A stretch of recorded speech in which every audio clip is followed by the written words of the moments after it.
Good evening, friends. Tonight we'll drift into the quiet corners of ancient Greece, where even the gods had their lazy days.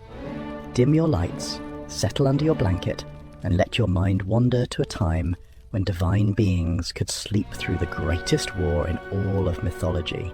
If this calm journey helps you unwind, tap like and subscribe, only if it feels right.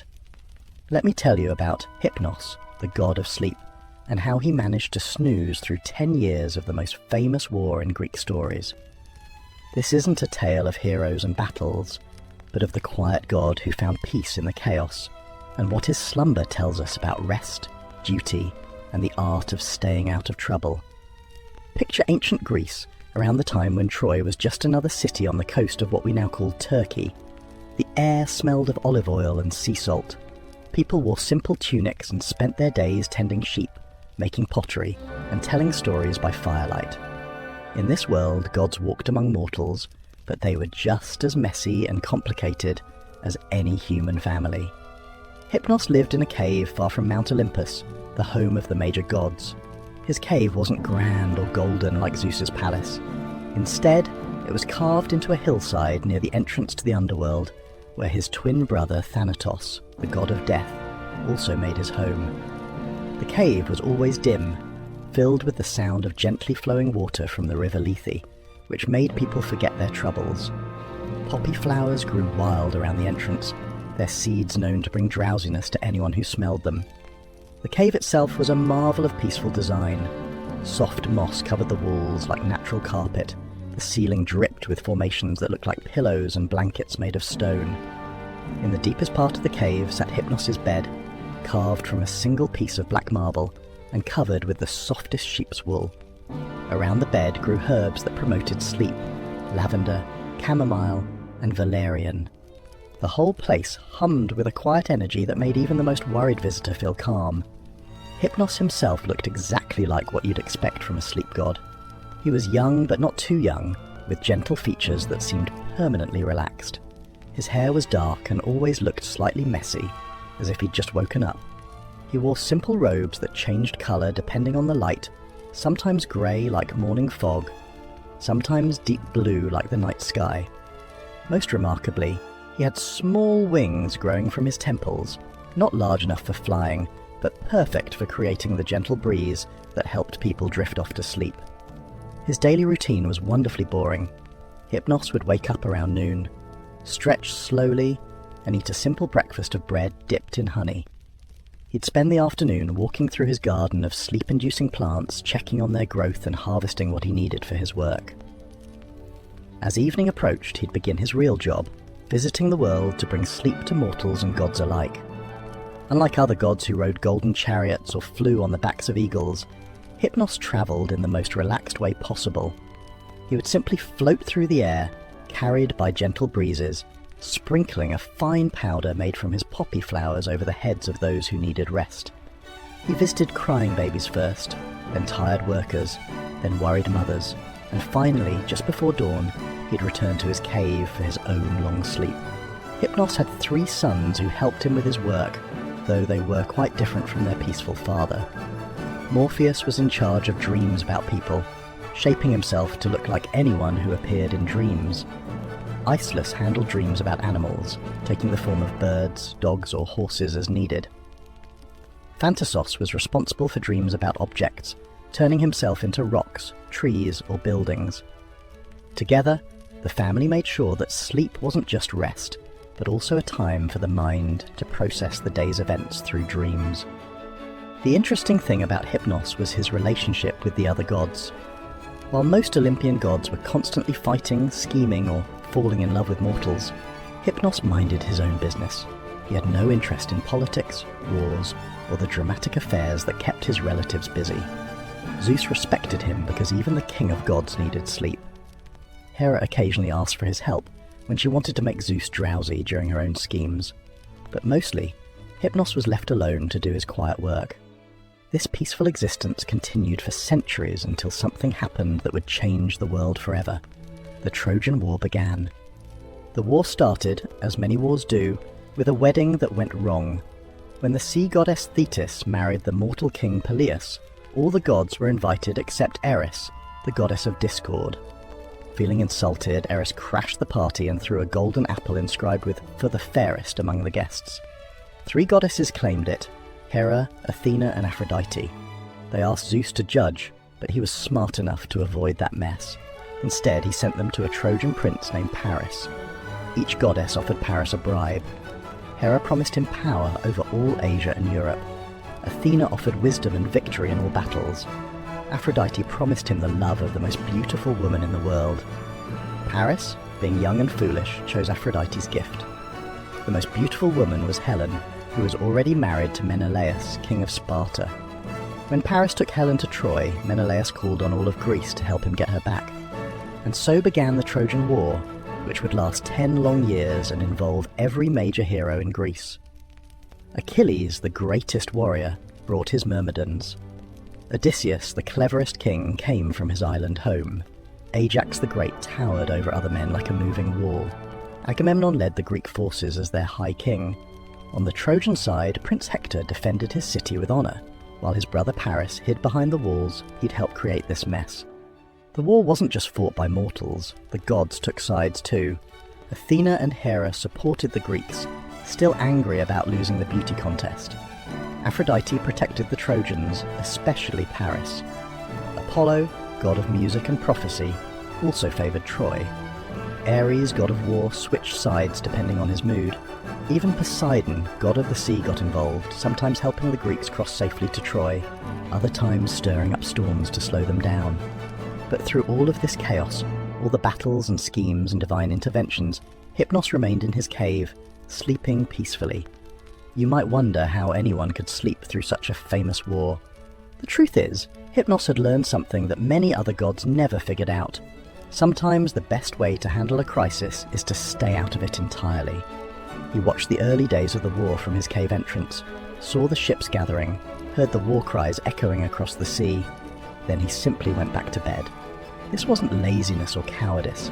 Hypnos understood that the war was really about the gods' egos, not about Helen or Troy or any of the reasons people claimed they were fighting. He saw that getting involved would only make things worse, and it would certainly disturb his peaceful life. So, he made a choice that would define the entire 10 years of war. He decided to sleep through it. His daily routine barely changed. He still woke at noon, tended his garden, and made his nightly rounds bringing sleep to mortals. But he carefully avoided the battlefields of Troy. Instead of flying over the war zone, he took longer routes around it. When soldiers on both sides prayed for rest, he answered their prayers, but from a distance, sending his sons to deliver sleep while he stayed safely in his cave. The other gods noticed his absence, of course. During one of their many councils about the war, Zeus asked where Hypnos was. "Probably sleeping," muttered Ares, who was always eager for battle and couldn't understand anyone who wasn't. Athena suggested someone should wake him and bring him to the war. But Hera, who had worked with Hypnos before, shook her head. "Leave him be," she said. "A rested god is a wise god." And Hera was right. While the other gods exhausted themselves taking sides, fighting each other, and constantly switching their loyalties, Hypnos remained fresh and calm. He watched the war like someone watching clouds pass overhead. Interesting perhaps, but not his concern. This doesn't mean he was completely unaware of what was happening.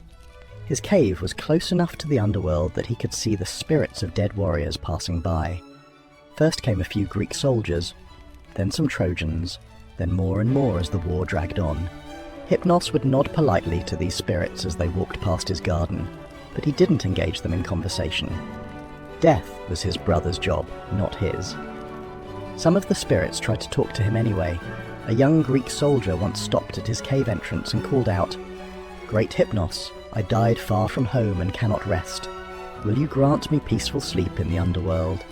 Hypnos considered this request carefully. The soldier wasn't asking him to take sides in the war, just to do his regular job.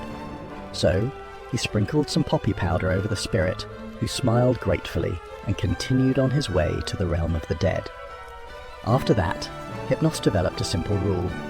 He would help anyone who asked for sleep, whether Greek or Trojan, mortal or god, living or dead, but he would not get involved in the fighting itself. This neutrality served him well throughout the long war. The war itself was full of the kinds of dramatic events that other gods loved. There was the duel between Paris and Menelaus, which Paris lost so badly that Aphrodite had to rescue him in a cloud of mist. There was Achilles' anger when his friend Patroclus was killed, leading to his famous battle with Hector. There were plagues sent by Apollo, storms raised by Poseidon, and countless schemes by the various gods to help their chosen sides. But through all of this, Hypnos maintained his peaceful routine. He cultivated new varieties of sleep-inducing flowers. He discovered that certain combinations of herbs worked better for different types of rest. Light sleep for those who needed to wake easily, deep sleep for those who were exhausted, dreamless sleep for those who were troubled. He even learned to create specialized sleep for different situations. The quick nap that refreshed without leaving grogginess, the healing sleep that helped injured bodies recover faster, the peaceful sleep that eased emotional pain. His sons, the dream gods, kept working throughout the war, but they adapted their methods to the times. Morpheus found himself creating more dreams about lost loved ones, as soldiers dreamed of families they might never see again. Iceless had to handle an increase in nightmares about battlefield horrors, turning them into dreams of peaceful animals to give the dreamers some comfort. Phantassus worked overtime, creating dreams of home, familiar houses, city walls, olive groves for warriors camped on foreign shores. The family held regular meetings in Hypnos' cave to discuss their work. These weren't dramatic divine councils filled with shouting and lightning bolts, but quiet conversations over simple meals.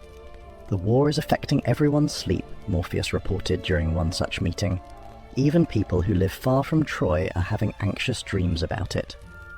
Hypnos nodded thoughtfully. Then we must work harder to bring them peace, he said, but we still don't take sides. This neutrality was tested many times. Hera, in the middle of one of her schemes against Zeus, came to Hypnos' cave personally. She was as beautiful and terrible as always, with her golden crown and peacock feather cloak. "Hypnos," she said in her most commanding voice, "I need you to put Zeus to sleep so I can help the Greeks without his interference." Hypnos listened politely, then shook his head. "Great Hera, I respect you, but I'm not taking sides in this war. If Zeus needs sleep, I'll give it to him because sleep is good for everyone, but I won't do it to trick him or help either army." Hera's eyes flashed with anger. "You dare refuse me?" "I'm not refusing you," Hypnos said calmly. "I'm just staying neutral. The war will end eventually, but sleep is forever. I'd rather keep my job than get involved in politics." Surprisingly, Hera laughed. "You know what, Hypnos? You might be the smartest god on Olympus." She left without another word, and she never bothered him about the war again. Zeus himself visited the cave once, not to ask for help with the war, but simply because he was exhausted from dealing with all the other gods' constant fighting about it. He arrived at sunset, looking older and more tired than Hypnos had ever seen him. "Do you have anything for a headache that won't quit?" Zeus asked. Hypnos prepared a special blend of chamomile and lavender, mixed with water from the river Lethe. "This will help you forget your troubles for a while," he said, "but only for a while." Zeus drank the mixture and lay down on a simple cot that Hypnos kept for visitors. Within minutes, the king of gods was snoring softly. He slept for 3 days straight, and when he woke up, he looked years younger. "Thank you," he told Hypnos. "I needed that more than I realized." "Everyone needs rest," Hypnos replied, "even gods." As the war dragged into its 6th year, then its 7th, then its 8th, Hypnos began to see changes in the world around him. The constant fighting was wearing everyone down, not just the soldiers. Families throughout Greece and Troy lived in constant worry. Farmers couldn't tend their fields properly because the young men were all at war. Children grew up knowing only stories of battle. Even the gods seemed tired of the whole affair, though they were too proud to admit it. Hypnos' work became more important than ever. People needed sleep not just to rest their bodies, but to escape from the constant stress of the war. He found himself busier than he'd ever been, travelling farther each night to reach everyone who needed his help. Sometimes he would visit the wives of warriors, giving them peaceful dreams of their husbands returning safely. Other nights, he would bring rest to the mothers of both Greeks and Trojans, helping them forget their fears for a few precious hours. The irony wasn't lost on him. While he stayed out of the war itself, he was working harder than any of the gods who were actively involved in it. Ares might inspire one great battle, but Hypnos brought peace to thousands of people every single night. Athena might give wisdom to a few heroes, but Hypnos gave rest to everyone who needed it, regardless of which side they were on. In the 9th year of the war, something interesting happened. Hypnos was making his usual rounds when he noticed that the prayers for sleep were changing. Instead of asking for rest from worry about the war, people were starting to pray for the war itself to end. Greek mothers prayed for their sons to come home. Trojan fathers prayed for the siege to be lifted. Even some of the warriors were praying not for victory, but for peace. Hypnos realized that everyone was getting tired of the fighting, but no one knew how to stop. The war had become like a giant wheel rolling down a hill. It had so much momentum that no one could figure out how to make it stop. The gods were locked into their positions, the kings had made too many promises to back down, and the soldiers were too exhausted to do anything but keep fighting. But Hypnos, in his wisdom, understood something that none of the other gods had figured out. Sometimes the best way to solve a problem is to wait for it to solve itself. Wars eventually end, not because someone wins decisively, but because everyone gets too tired to keep fighting. His job was to help people survive until that moment came. So, he kept to his routine, night after night, year after year. He brought sleep to the weary, dreams to the hopeful, and rest to the troubled. He didn't try to end the war or pick a winner. He just did his job, quietly and steadily, like a lighthouse keeper tending his beacon through a long storm. During this time, Hypnos began to notice something beautiful happening in his cave. The constant stream of visitors seeking rest had transformed the place into something special. Word had spread quietly among mortals that there was a peaceful place where anyone could find rest, regardless of their troubles or allegiances. Soldiers on leave would make pilgrimages to his cave, not to ask for victory in battle, but simply to sleep without nightmares for one night. These visits created an unusual sanctuary. In the outer chambers of his cave, Hypnos would sometimes find Greek and Trojan soldiers sleeping side by side, too exhausted to care about their differences. Mothers from both sides would sit together in his garden, sharing quiet conversations about their sons while brewing chamomile tea. Children who had lost parents in the war would play together among the poppy flowers, finding the kind of innocent peace that only children can create. Hypnos never encouraged these gatherings, but he didn't discourage them either. He simply continued his work and let people find whatever comfort they could in his domain. Sometimes he would overhear conversations that revealed the true cost of the war, not just in lives lost, but in dreams abandoned, loves interrupted, and simple human joys forgotten in the rush toward glory. An old fisherman once told him, "I used to love watching the sunrise over the water. Now I just worry about what news each new day will bring." A young woman confided, "I was supposed to marry my sweetheart before he left for Troy. That was 8 years ago. I don't even know if he's still alive." A child asked, "Why do the grown-ups always look so tired and sad?"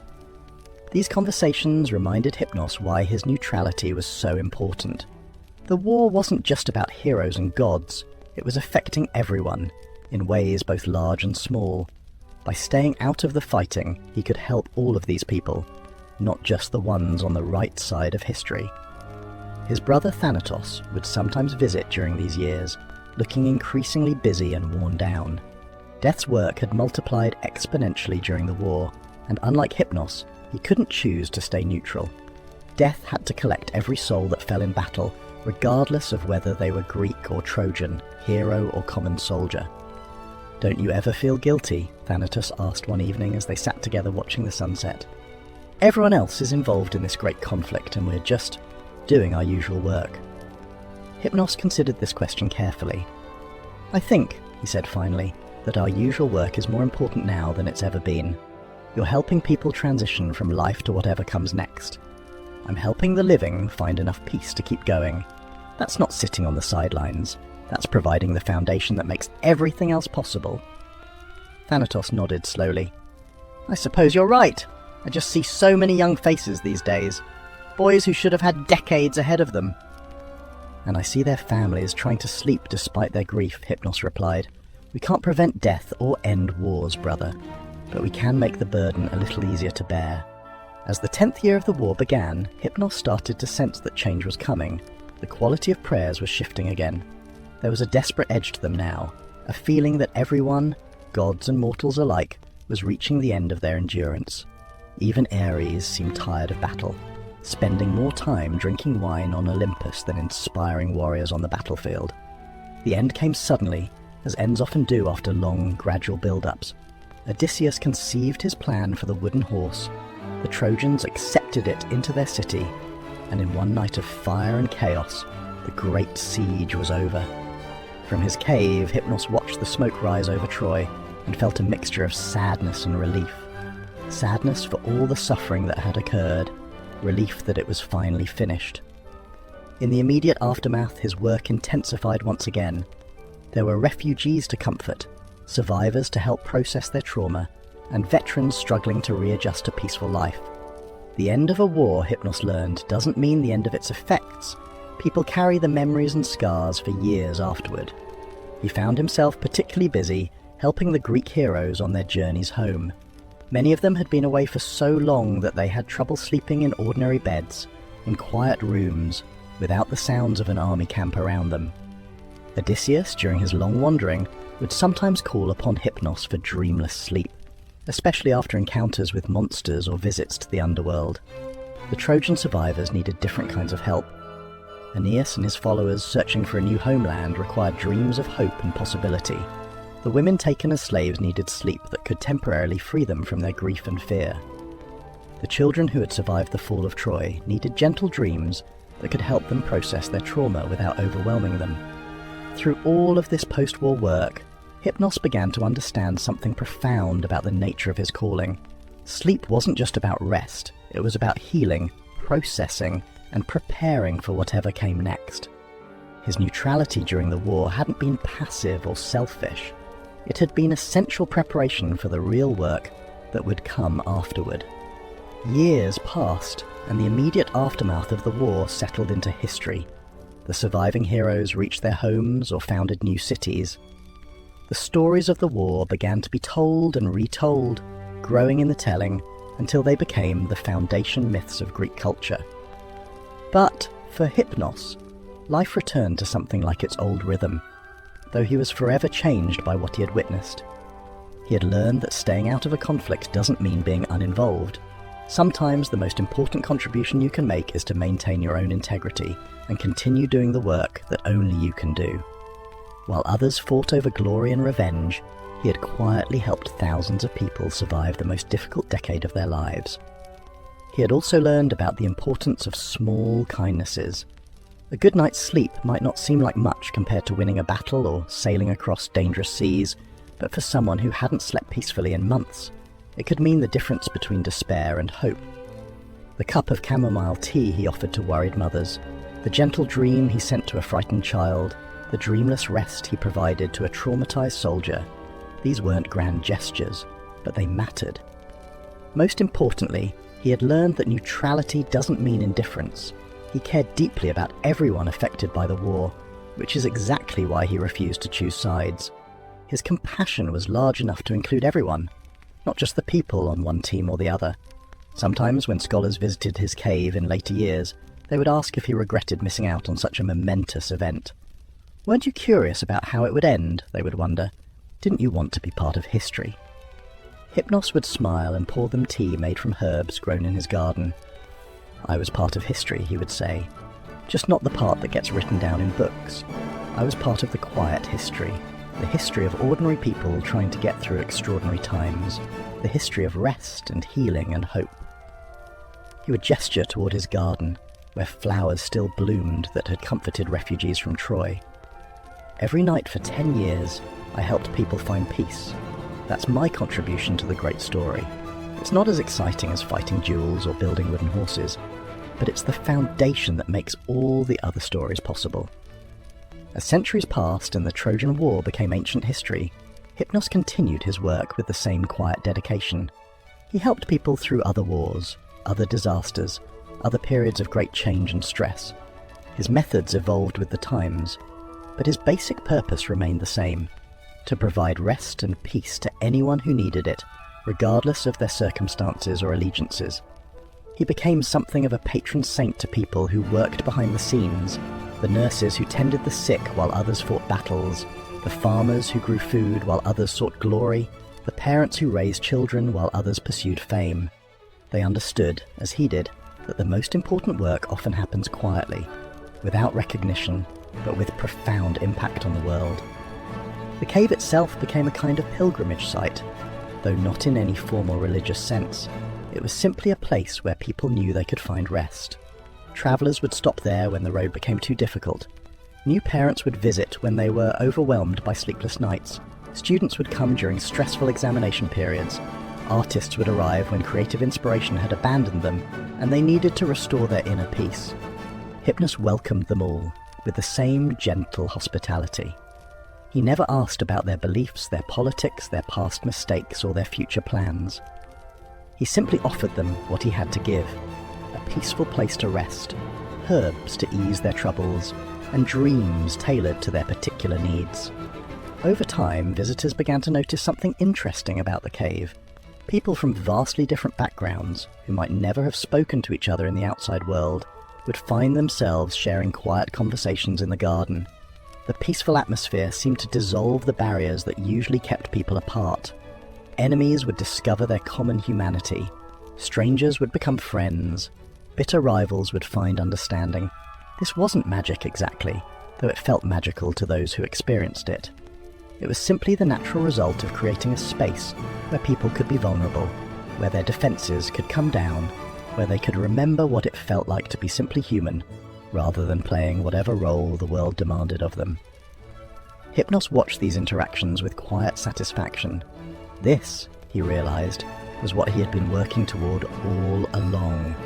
Not just helping individuals find rest, but creating a model for how the world could be. A place where people cared for each other regardless of their differences, where peace was valued more than conflict, where everyone could find the rest they needed to keep going. The god of sleep had learned something that the god of war never understood, that sometimes the most powerful thing you can do is create a space where others can be at peace, not by forcing them to agree with each other, not by picking sides in their conflicts, but by offering them something they all need: rest, acceptance, and the chance to remember their shared humanity. And so, as you settle into your own sleep tonight, you carry with you the wisdom of Hypnos.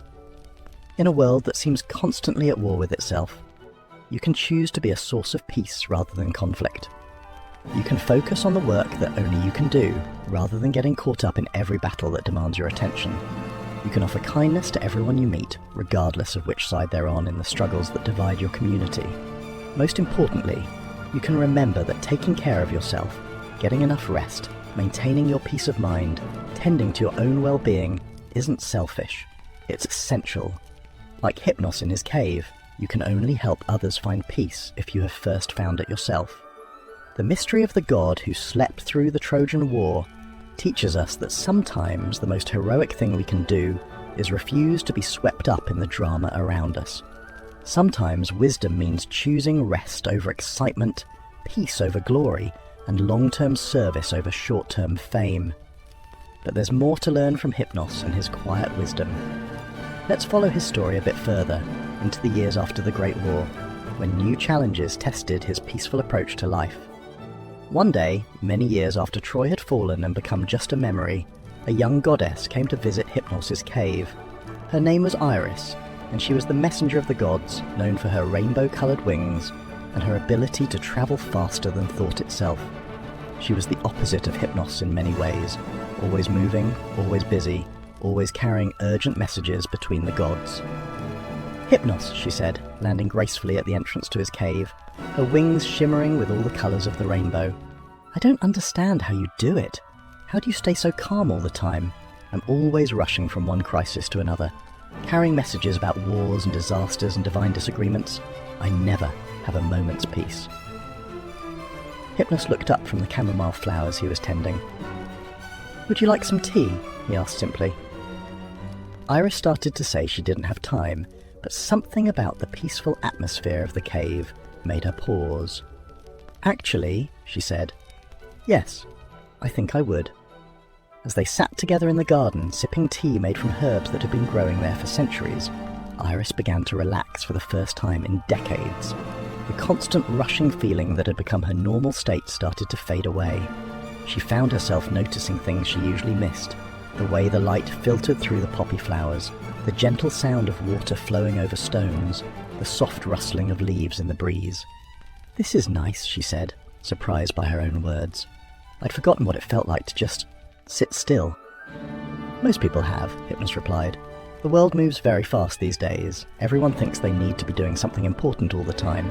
They've forgotten that sometimes the most important thing you can do is nothing at all." Iris nodded, understanding beginning to dawn in her eyes. "When I'm always rushing around, I never actually see what I'm rushing past. I deliver messages about wars, but I never stop to think about the people affected by those wars. I carry news of disasters, but I don't take time to consider what that news means to the families who receive it." "Exactly," said Hypnos. "Speed has its place, but so does stillness. If you're always moving, you never have time to understand what you're moving toward." From that day forward, Iris began to visit Hypnos regularly. She would still carry out her duties as messenger of the gods, but she learned to build small moments of peace into her schedule. She would pause on a mountaintop to watch the sunrise. She would rest by a quiet stream to listen to the water. She would stop in villages to actually talk to the people, rather than just delivering messages and flying away. These small changes made her a better messenger. Because she took time to understand the human cost of the news she carried, she learned to deliver difficult messages with more compassion. Because she allowed herself moments of rest, she had more energy for the urgent flights that were truly necessary. Because she practiced stillness, she developed better judgment about which messages actually needed to be delivered immediately and which could wait. Word of Iris's transformation spread among the gods, and other divine beings began to visit Hypnos' cave. Apollo, the god of music and prophecy, came when he grew tired of always having to be brilliant and inspiring. Artemis, the goddess of the hunt, visited when the constant activity of the chase began to feel empty. Even Hermes, the trickster god, showed up when his endless scheming started to feel pointless. Each visitor learned something different from Hypnos, but they all learned something. Apollo discovered that silence could be more powerful than the most beautiful music. Artemis found that stillness could teach her more about nature than all her hunting expeditions. Hermes realized that sometimes the best trick is not to play any tricks at all. These visits created an interesting problem for Hypnos. His cave, which had always been a place of solitude and quiet reflection, was becoming quite busy. Gods and mortals alike were seeking him out, wanting to learn his secrets of peace and contentment. But instead of being annoyed by this intrusion, Hypnos saw it as an opportunity. He began to teach, not through formal lessons or lectures, but through example and gentle guidance. He showed visitors how to tend a garden without hurrying, how to prepare tea as a form of meditation, how to watch the sky without needing to name all the clouds. He taught them that boredom wasn't something to be avoided, but something to be embraced as a doorway to deeper understanding.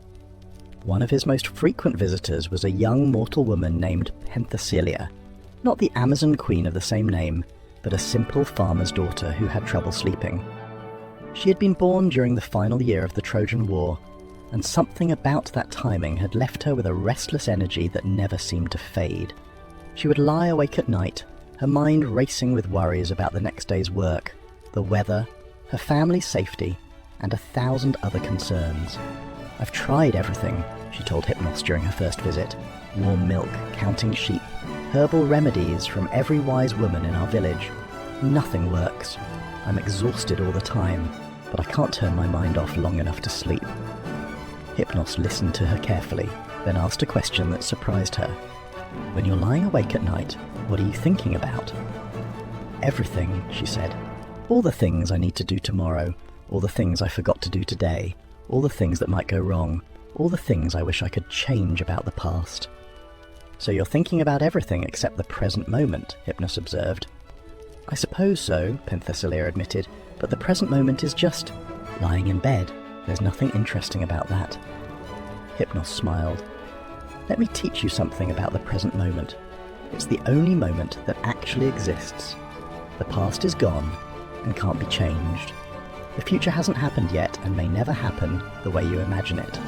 The present moment is the only place where you actually live, and it's the only place where you can find peace. He taught her a simple practice. Instead of trying to empty her mind of all thoughts, she learned to focus on one thing at a time. The feeling of her breath moving in and out, the sound of her heartbeat, the sensation of the blanket against her skin, the temperature of the air on her face. When your mind starts to wander to tomorrow's worries, he instructed, don't fight it. Just gently bring your attention back to whatever you've chosen to focus on. Think of it like training a puppy. You don't scold the puppy for wandering off, you just patiently call it back to where you want it to be. It took time, but gradually Penthesilea learned to sleep. More importantly, she learned to find moments of peace during her waking hours as well. She discovered that milking the cows could be a form of meditation if she paid attention to the rhythm of the work. She found that weeding the garden could be peaceful if she focused on the feeling of her hands in the soil, rather than worrying about everything else she needed to do. Word of her transformation spread through her village, and soon other people were making the journey to Hypnos' cave. They came with all sorts of problems: insomnia, anxiety, anger, grief, confusion about their life's purpose. Hypnos helped them all, not by giving them answers, but by teaching them how to find their own answers in the quiet spaces of their minds. A blacksmith came because his anger was so intense that it was affecting his work. Hypnos taught him to use the rhythm of his hammer as a form of meditation, turning his forge into a place of mindful practice. A merchant arrived because his constant worry about profits was making him suspicious of everyone he met. Hypnos showed him how to find joy in the simple act of providing useful goods to his community, regardless of the financial outcome. A young mother visited because she was overwhelmed by the demands of caring for 3 small children. Hypnos taught her to find moments of peace even in the middle of chaos, to notice the beauty in her children's laughter, to find calm in the simple act of preparing their meals, to use the rhythm of rocking a baby to sleep as her own form of rest. Through all of these interactions, Hypnos was learning as much as he was teaching. Each person who visited brought their own unique perspective on life's challenges, their own creative solutions to problems, their own wisdom born from experience. The cave became not just a place where Hypnos dispensed wisdom, but a place where wisdom was shared and created collectively. One particularly memorable visitor was an old soldier who had fought in the Trojan War. His name was Sthenelus, and he had been one of Diomedes' companions during the long siege. Unlike many veterans who struggled with nightmares and traumatic memories, Sthenelus had a different problem. He missed the war. "I know it sounds strange," he told Hypnos, "but those were the most alive I've ever felt. Every day mattered. Every decision could mean life or death. Everything was important. Everything was urgent. Everything was meaningful. Now I'm back home, and nothing seems to matter anymore. I milk the goats. I tend the olive trees.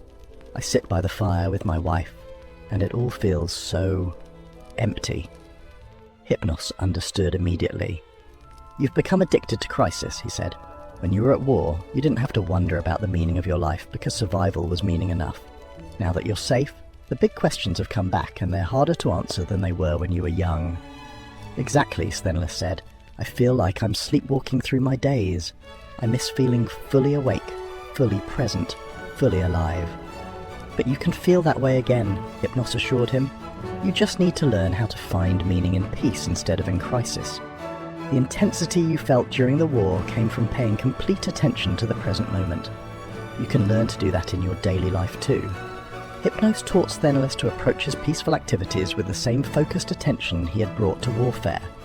Instead of just going through the motions of milking goats, he learned to notice the individual personality of each animal, the way the morning light fell across the pasture, the satisfaction of providing nourishment for his family. Instead of just tending olive trees, he learned to see each tree as a living being with its own character and needs. "The goal isn't to make milking goats as exciting as fighting a battle," Hypnos explained. "The goal is to discover the kinds of meaning and satisfaction that come from peace instead of from conflict. They're different, but they're not less valuable." Gradually, Sthenelus learned to find his sense of purpose in being a good husband, a skilled farmer, and a valued member of his community. He discovered that helping a neighbour with a difficult harvest could be as meaningful as helping a comrade in battle. He found that watching his olive trees grow and thrive year after year gave him a different kind of satisfaction than winning a single fight. "I'm not sure I would have learned this without the war," he told Hypnos during one of his visits. "Going through something that intense taught me how to pay attention. Now I'm using that skill in a different way." "That's the strange gift that difficult experiences can give us," Hypnos replied. "They teach us how to be fully present. The challenge is learning to stay present, even when life becomes comfortable again." These stories of transformation began to spread far beyond the cave. People who had learned peace from Hypnos would return to their communities and share what they had learned, not through preaching or teaching, but simply through living differently. A merchant who had learned to find joy in his work would treat his customers with more kindness, creating a ripple effect of goodwill. A mother who had found peace in the midst of chaos would raise children who were more secure and confident. A farmer who had learned to appreciate the present moment would work with more satisfaction and less stress. The cave became known as a place where people could learn to live better, not by changing their circumstances, but by changing their relationship to their circumstances. Hypnos never advertised his services or sought recognition for his work. He simply continued to be available for anyone who needed help finding peace, and word spread naturally through the networks of human connection. As decades passed, Hypnos began to notice that the quality of his visitors was changing. The people who came to him were asking deeper questions, seeking more profound transformations. They weren't just looking for better sleep or less anxiety. They were looking for understanding about the nature of existence itself. A philosopher named Diogenes came to the cave, not the famous cynic, but a lesser-known thinker who was struggling with questions about the meaning of life. He had read all the great works, studied with the best teachers, and engaged in countless debates, but he still felt like he was missing something essential. "I know so much," he told Hypnos, "but I understand so little. I can argue about the nature of virtue, but I don't know how to be virtuous. I can discuss the meaning of happiness, but I'm not happy. I can explain the importance of wisdom, but I don't feel wise." Hypnos poured tea for both of them and sat in comfortable silence for a while before responding. "Knowledge and understanding are different things," he said finally. "Knowledge is what you learn from books and teachers. Understanding is what you discover from living. You can know everything about sleep without ever having slept well. You can study peace without ever having felt peaceful." "But how do I bridge that gap?" Diogenes asked. "How do I turn my knowledge into understanding?" "By practicing," Hypnos said simply. "Not practicing philosophy, but practicing being human. Instead of thinking about virtue, try being virtuous for one day and see what happens. Instead of discussing happiness, try doing one thing that makes you happy without analysing why it makes you happy. Instead of explaining wisdom, try making one wise decision based on what you feel in your heart rather than what you think in your head." Diogenes spent several weeks at the cave, learning to translate his philosophical knowledge into lived experience. He discovered that it was one thing to know that gratitude was important, and another thing entirely to feel genuine gratitude for the simple meal Hypnos shared with him each day. He found that understanding compassion intellectually was different from feeling actual compassion for the other troubled visitors who came to the cave. "I've been living in my head," he realized one day. "I thought that was where wisdom lived. But wisdom actually lives in the connection between my head and my heart, and my hands and my daily actions." Another visitor who made a deep impression on Hypnos was a young woman named Cassandra, though not the prophetic daughter of Priam. This Cassandra was a weaver who had lost her ability to create. She had once been known throughout her region for the beautiful tapestries she wove, but after a series of personal tragedies, she found that her hands shook too much to work the loom properly. "It's not just the shaking," she explained to Hypnos. "It's that I can't see the patterns anymore. I used to be able to envision an entire tapestry in my mind before I began weaving, but now my mind is too chaotic. I can't hold on to a single image long enough to translate it into thread." Hypnos understood that her problem wasn't really about weaving, it was about trust. The tragedies she had experienced had taught her that life was unpredictable and dangerous, and that sense of uncertainty was preventing her from committing to any creative vision. "Weaving requires faith," he told her. "Faith that the pattern you begin will be worth completing. Faith that your hands will remember their skill. Faith that the work you do today will still matter tomorrow. You've lost that faith, and without it, you can't create. But how do I get it back, she asked. How do I learn to trust again when I know how quickly everything can fall apart? Start small, Hypnos suggested. Don't try to weave a great tapestry. Just try to weave one good line. Don't worry about whether it will last forever. Just focus on making it as beautiful as you can in this moment. He taught her to approach her loom the way he approached his garden, with attention to the immediate task, rather than anxiety about the final outcome. Instead of trying to plan an entire tapestry, she learned to focus on the individual threads she was working with right now. Instead of worrying about whether her work would be meaningful, she learned to find meaning in the simple act of creation itself. Gradually her hands stopped shaking. Gradually her vision cleared. Gradually she began to weave again, not with the desperate urgency of someone trying to create something immortal, but with the patient satisfaction of someone who had learned to find joy in the process itself. I understand now, she told Hypnos during one of her visits. I was trying to weave my fear of loss into everything I created. No wonder it was chaotic. Now I'm learning to weave my acceptance of change into my work instead.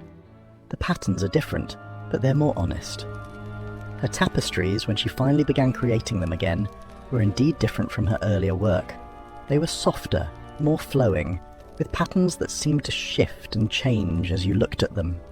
People said they were the most beautiful things she had ever made, though she herself cared less about their beauty than about the peace she felt while making them. These stories of transformation continued to multiply over the years. Each person who found healing at Hypnos' cave carried that healing back into their community, where it would touch other lives in ways both subtle and profound. The old soldier who learned to find meaning in peace became a model for other veterans. The weaver who overcame her fear of loss inspired other artists to continue creating despite their own tragedies. The philosopher who learned to live his wisdom became a teacher who could help others bridge the gap between knowledge and understanding. But perhaps the most important lesson from all these stories was one that Hypnos himself was still learning. He had always thought of his role as helping individuals find peace, but he was beginning to realize that his real work was helping to create a more peaceful world. Each person who learned to sleep better, to worry less, to find satisfaction in simple activities, to approach life with more patience and compassion, each of these individuals made their corner of the world a little more peaceful. The cave had become more than a place of healing. It had become a kind of seed bank for peace. People would come to learn how to cultivate inner calm, and then they would return to their communities to plant those seeds in their own lives and relationships. The impact was gradual but profound, like the way a single candle can light many other candles without diminishing its own flame. Sleep well, knowing that your rest is not an escape from the world's troubles, but preparation for meeting them with renewed strength and clarity. Dream peacefully, trusting that the world will continue turning while you restore yourself, and wake tomorrow ready to bring your own gifts of peace and healing to whatever challenges await, following the gentle example of the God who knew that sometimes the greatest power lies in staying still, staying peaceful, and staying true to your own calling, no matter how loudly the world calls you to war. Remember that you, like every visitor to Hypnos' cave, carry within you the capacity to find peace in the midst of chaos, meaning in the midst of uncertainty, and joy in the midst of ordinary days. The wisdom of the God who slept through the Trojan War lives on in every person who chooses rest over restlessness, peace over conflict, and patient love over urgent anger. May your sleep be deep, your dreams be healing, and your waking hours be filled with the quiet satisfaction that comes from living in harmony with your deepest values. The story begins in a place where gods walked among clouds and mortals feared to look up. Mount Olympus stood tall above the world, its peaks hidden in mist and mystery. Here lived the most powerful beings anyone could imagine. Zeus ruled with his thunderbolts. Poseidon controlled the seas. Apollo drove the sun across the sky. But among all these mighty gods lived one who was different. His name was Hephaestus, and he was the god of fire and metalworking. Hephaestus was not like the other gods. While they were beautiful and perfect, he was born with a twisted leg that made him walk with a limp. His face was marked by the soot and ash of his forge. His hands were rough from years of working with hot metal and fire. The other gods often laughed at him behind his back. They called him ugly. They said he did not belong among them. Children would point and whisper when he passed by. Even the servants on Mount Olympus would turn away when they saw him coming. But there was one thing that made Hephaestus special. He could create things that no other god could make. With his hammer and anvil, he could shape metal into anything he wanted. He made weapons that never missed their target. He created jewelry that sparkled brighter than stars. He built palaces that seemed to float in the air. His workshop was full of amazing inventions that moved by themselves and helped him with his work. Golden servants waited on him, crafted from pure metal but alive with his divine spark. The most painful part of Hephaestus's life was his relationship with his mother Hera. She was the queen of the gods and Zeus's wife. Hera was known for her beauty and her terrible temper. She was proud and vain, and she cared deeply about how things looked. When Hephaestus was born, Hera took one look at her son and felt ashamed. She could not bear to have such an ugly child. The shame burned in her chest like acid.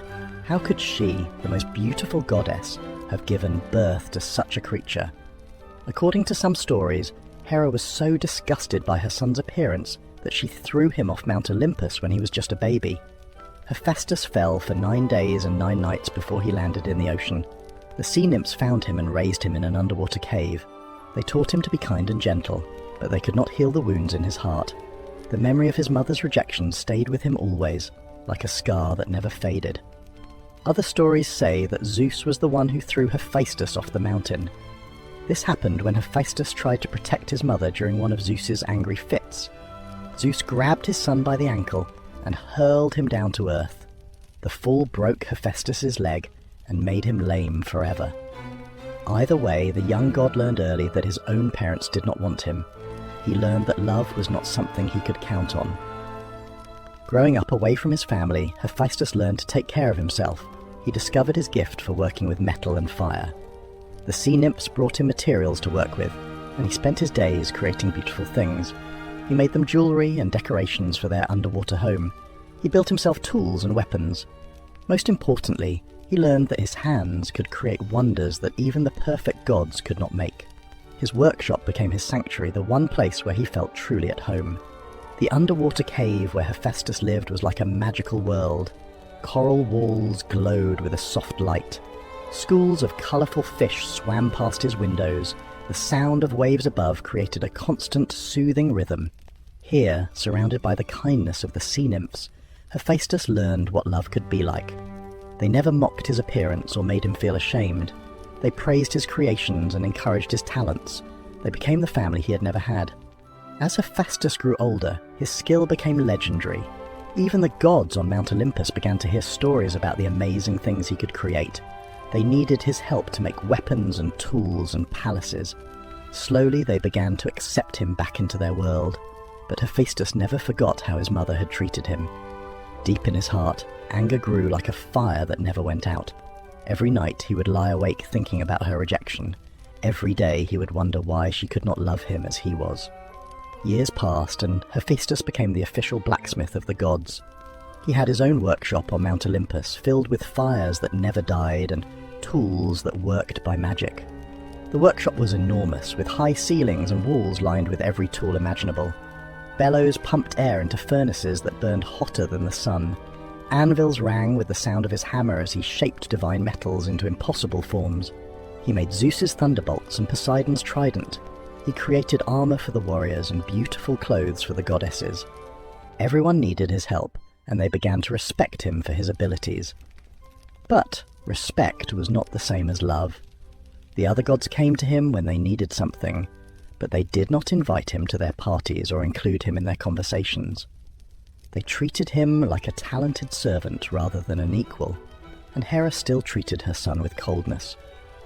She would come to his workshop to order things she wanted, but she never showed him any motherly love. She would criticize his work and complain about how long things took. She acted as if she was doing him a favor by letting him serve her. This hurt Hephaestus more than any physical pain he had ever felt. The workshop became both his pride and his prison. Here, he could create anything he imagined. Here, his skills were unmatched and his power was real. But here, He was also alone, surrounded by his creations, but lacking the one thing he wanted most, his mother's love. He would work for days without stopping, trying to lose himself in his craft. But no matter how beautiful his creations were, they could not fill the empty space in his heart. One day, Hera came to his workshop with a special request. She swept in wearing her finest robes, her head held high with royal pride. She wanted a new throne for her palace. It had to be the most beautiful throne ever made, worthy of the Queen of the Gods. She wanted it covered in gold and precious stones. She wanted it to be comfortable and impressive. Most importantly, she wanted everyone who saw it to know how important and powerful she was. She described exactly how it should look, down to the smallest detail. The gold should be the purest possible. The gems should be the rarest from all corners of the earth. The design should be so magnificent that other gods would be jealous. Hephaestus listened to his mother's demands without saying much. He nodded and agreed to make the throne. He asked a few questions about the size and the materials she preferred. His voice was quiet and respectful, giving no hint of the thoughts racing through his mind.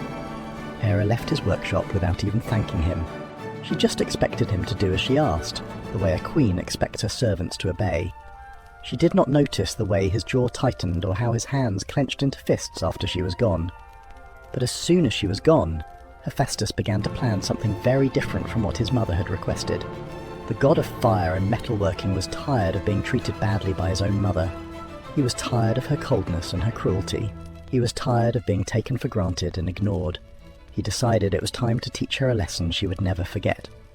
He would make her the most beautiful throne she had ever seen, but it would come with a surprise that would trap her and force her to finally pay attention to him. For weeks, Hephaestus planned every detail of his revenge. He sketched designs by firelight, working late into the night. He calculated the exact measurements needed for his trap. He tested different metals to find the perfect combination of strength and invisibility. He wanted the throne to be absolutely perfect in every way, including its hidden purpose. This would be his masterpiece, the creation that would finally give him the power he needed to change his relationship with his mother. Hephaestus worked day and night on the throne. He used the finest gold and silver, metals that seemed to glow with their own inner light. He set precious stones that caught the light and threw rainbows across the room. Diamonds sparkled like captured starlight. Rubies glowed like drops of divine blood. Emeralds shimmered like the depths of the ocean. He carved designs so detailed that they seemed to move and breathe. Flowers and vines twisted around the legs of the throne. Birds and butterflies decorated the armrests. The back of the throne showed scenes from the lives of the gods, each figure carved with perfect precision. The throne was truly a masterpiece, more beautiful than anything he had ever created before. But hidden in its beauty were mechanisms that no one could see. The throne had invisible chains built into its arms and legs. These chains were made from a special metal that Hephaestus had invented. They were stronger than any material on Earth or in heaven, but they could not be seen or felt until they were activated. The metal was woven with spells that made it impossible to break or cut. The throne also had a secret trigger that would set the trap. Once someone sat down and leaned back in a certain way, the chains would spring to life and hold them tight. The trigger was so sensitive that it would activate with just the right amount of pressure and movement.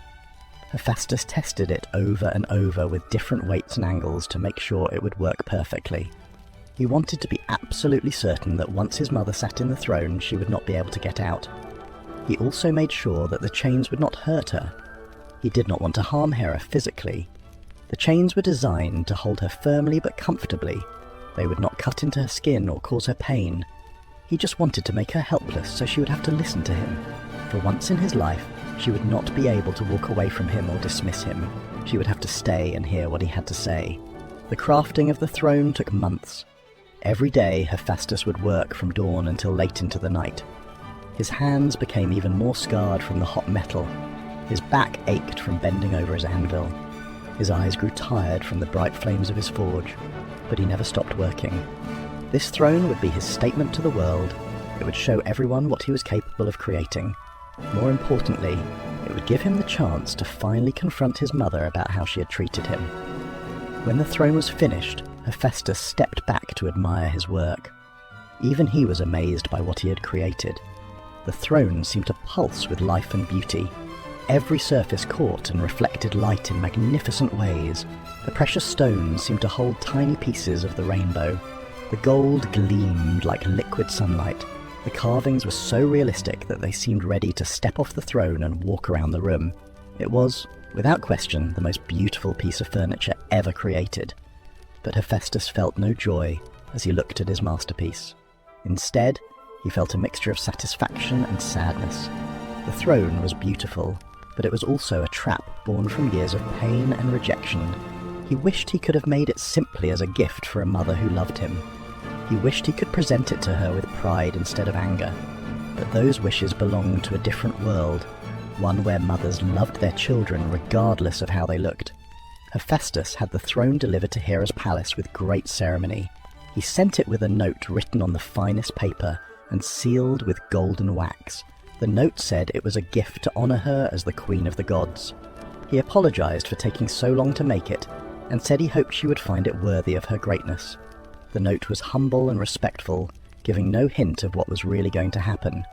He even included a small poem praising her beauty and wisdom. The delivery created quite a stir in Hera's palace. The servants gathered around the magnificent throne, gasping at its beauty. They had never seen anything so wonderful. The gold seemed to glow from within. The jewels sparkled like stars. The carvings were so detailed that they could spend hours looking at them and still discover new wonders.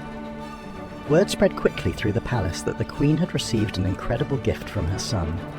Hera was delighted when she saw the throne. It was even more beautiful than she had imagined. The gold gleamed like sunlight, and the jewels sparkled like stars. The cushions were soft and inviting, covered in silk that felt like clouds. The whole thing seemed to glow with its own inner light. She walked around it slowly, admiring every detail. She ran her fingers over the smooth gold and traced the intricate carvings. She could hardly wait to sit in it and show it off to the other gods. She called her servants to witness this moment. She wanted them to see her take her place on this incredible throne. She wanted them to tell others about how magnificent she looked. She imagined Zeus's face when he saw her sitting on such a beautiful seat. She imagined the envy of the other goddesses when they realized that no one else had anything so spectacular. Without any suspicion, Hera approached the throne and sat down carefully. At first, everything felt perfect. The throne was incredibly comfortable and made her feel powerful and important. The soft cushions supported her perfectly. The armrests were at just the right height. She leaned back and smiled, thinking about how impressed everyone would be when they saw her royal seat. She felt like the true queen of the gods, sitting on a throne worthy of her status. But then, something strange began to happen. Hera felt something wrapping around her wrists and ankles. She looked down and saw golden chains appearing out of nowhere, holding her tight to the throne. At first she thought her eyes were playing tricks on her.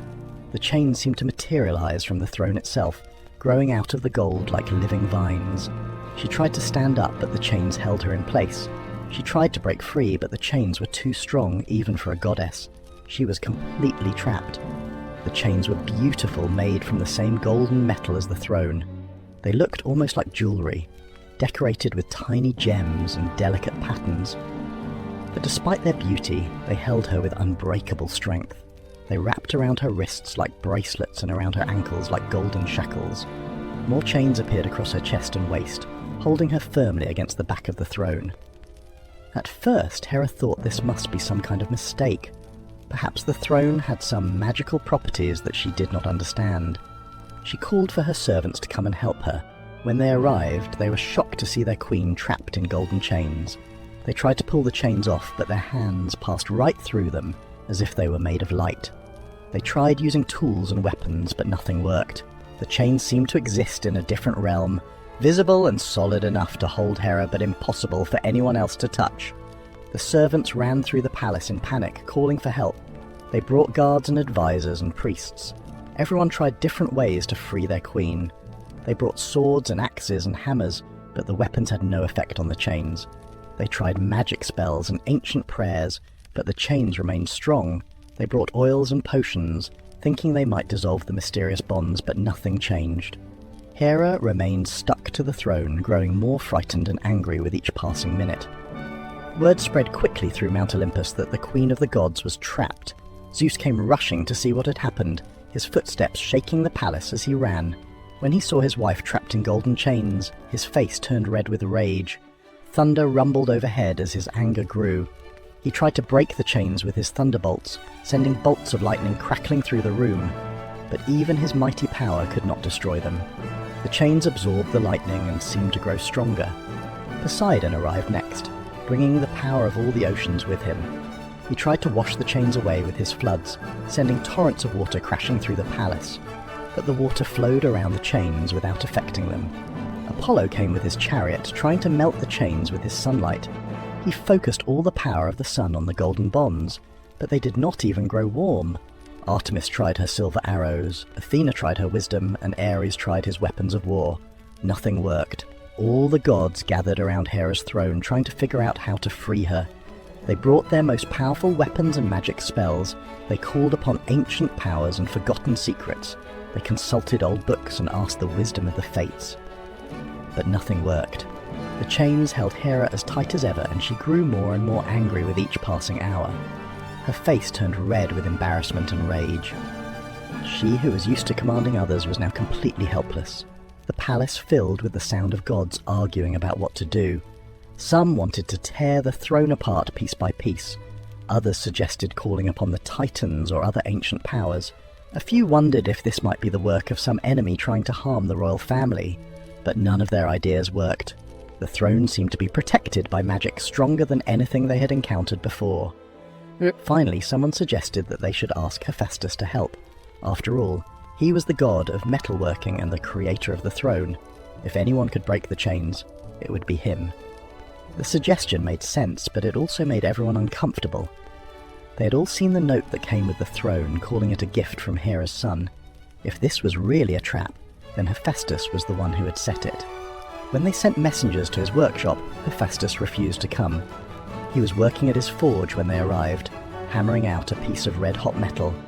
He listened to their request without stopping his work. When they finished explaining the situation, he simply said he was too busy with other work to help them. The messengers were shocked. How could he refuse to help his own mother in such a crisis? The gods were amazed when the messengers returned with this news. How could Hephaestus refuse to help his own mother? They sent more messengers, offering him rewards and honours if he would come and free Hera. They promised him gold and jewels and a higher position among the gods. They offered to build him a larger workshop and to give him more respect. But Hephaestus sent back the same answer every time. He was too busy to help. He had other work to do. Days passed, and Hera remained trapped in her throne. She could not eat properly because the chains held her arms in an awkward position. She could not sleep comfortably because she could not lie down. She could not move around her palace or attend to her duties as Queen of the Gods. She was forced to sit in one place, helpless and humiliated, while everyone stared at her predicament. Servants brought her food and water, but even these simple acts became complicated and embarrassing. The other gods began to realize that this was not an accident. Someone had built this trap on purpose, and that someone was probably Hephaestus himself. They finally understood that the ugly god they had mocked and ignored was more powerful than they had thought. He had found a way to make even the mighty queen of the gods completely helpless. The realization was both frightening and impressive. If Hephaestus could do this to Hera, what might he do to any of them? Zeus was furious beyond measure. Lightning flashed constantly around Mount Olympus as his anger grew. He demanded that Hephaestus come to free his wife immediately. He sent his most important messengers with threats and ultimatums. He threatened to throw his son off Mount Olympus again if he did not obey. He promised terrible punishments if Hephaestus continued to defy him. But Hephaestus was not afraid anymore. He had learned that his skills gave him power over even the mightiest gods. The messages between father and son grew more heated with each exchange. Zeus could not understand how his crippled son dared to defy him. Hephaestus could not understand why his father thought threats would work when love and respect had been denied for so long. The other gods watched this battle of wills with fascination and fear. They had never seen anyone stand up to Zeus so boldly. They began to wonder if perhaps they had underestimated the power of intelligence and skill. Finally, Hephaestus sent back a message saying that he would only help if Zeus and Hera gave him something in return. But what he wanted was not gold or jewels or position. What Hephaestus wanted was respect. He wanted to be treated as an equal by the other gods. He wanted his mother to acknowledge him as her son and treat him with the love that a mother should show her child. He wanted an apology for all the years of coldness and cruelty. Most of all, he wanted them to understand that being ugly on the outside did not make someone worthless. The demands shocked the assembled gods. They were used to solving problems with power and force. The idea that someone would want something as simple as respect and love seemed strange to them. They were immortal beings who commanded the forces of nature. What did they know about the human needs for acceptance and belonging? But Hera was getting more uncomfortable with each passing day, and they needed to find a solution. The gods were in a difficult position. They needed Hephaestus's help, but they did not want to admit that they had been wrong to treat him badly. They were used to being the ones with all the power, and it was hard for them to accept that someone they had looked down on could now control their fate. Pride was a powerful force among the gods, and admitting mistakes did not come easily to them. Some of the gods argued that they should not give in to Hephaestus's demands. They said it would set a dangerous precedent if gods could be forced to apologize by their children. Others pointed out that Hera's situation was becoming desperate. She had been trapped for a week now, and her health was beginning to suffer. She was growing weak from sitting in one position for so long. Her spirit was breaking under the humiliation of being helpless in front of everyone. But Hera was getting more and more uncomfortable as the days went by. The beautiful throne that had seemed so wonderful was now her prison. Every minute felt like an hour. Every hour felt like a day. She could not escape the growing realization that her son was not going to give in easily. She began to think about how she had treated him over the years. For the first time, she started to understand how much pain she had caused him with her rejection and coldness. Sitting in the throne day after day, Hera had nothing to do but think. She remembered the day Hephaestus was born, how disappointed she had felt when she saw his twisted leg and scarred face. She remembered throwing him away like a broken toy, not caring what happened to him. She remembered all the times he had tried to please her over the years, bringing her gifts and trying to earn her love. She remembered how she had dismissed his efforts and treated him like a servant instead of a son. For the first time in her immortal life, Hera began to feel something she had never experienced before: shame about her own behavior. She realized that she had been cruel to her son not because he deserved it, but because she was too proud and vain to accept that her child was different from what she had expected. She had cared more about how his appearance reflected on her than about his feelings and needs. The goddess who had always been so concerned with beauty and perfection began to see how ugly her own actions had been. She had rejected her son based on something he could not control. She had withheld love from someone who needed it desperately. She had created the very anger and resentment that now held her trapped. In a way, she realized, she had built her own prison through years of cruelty and neglect. As the days passed, Hera also began to notice things about the throne that she had missed before. Despite its purpose as a trap, it was crafted with incredible love and skill. Every detail was perfect. Every carving was a work of art. Her son had put months of work into creating something beautiful for her, even while planning his revenge. The throne was a masterpiece that showed just how talented and brilliant Hephaestus really was. She began to understand that her son's appearance had nothing to do with his worth as a person or as a god. His hands might be scarred and rough, but they could create wonders that no one else could make. His face might not be handsome by conventional standards, but his mind was brilliant and creative. His body might be imperfect, but his heart was capable of both great love and great pain. She had been blind to all of this because she had only looked at the surface. Finally, after a week of being trapped, Hera made a decision that surprised everyone, including herself. She announced that she was ready to agree to Hephaestus's demands. She would apologize to him and treat him with the respect he deserved as her son and as a god.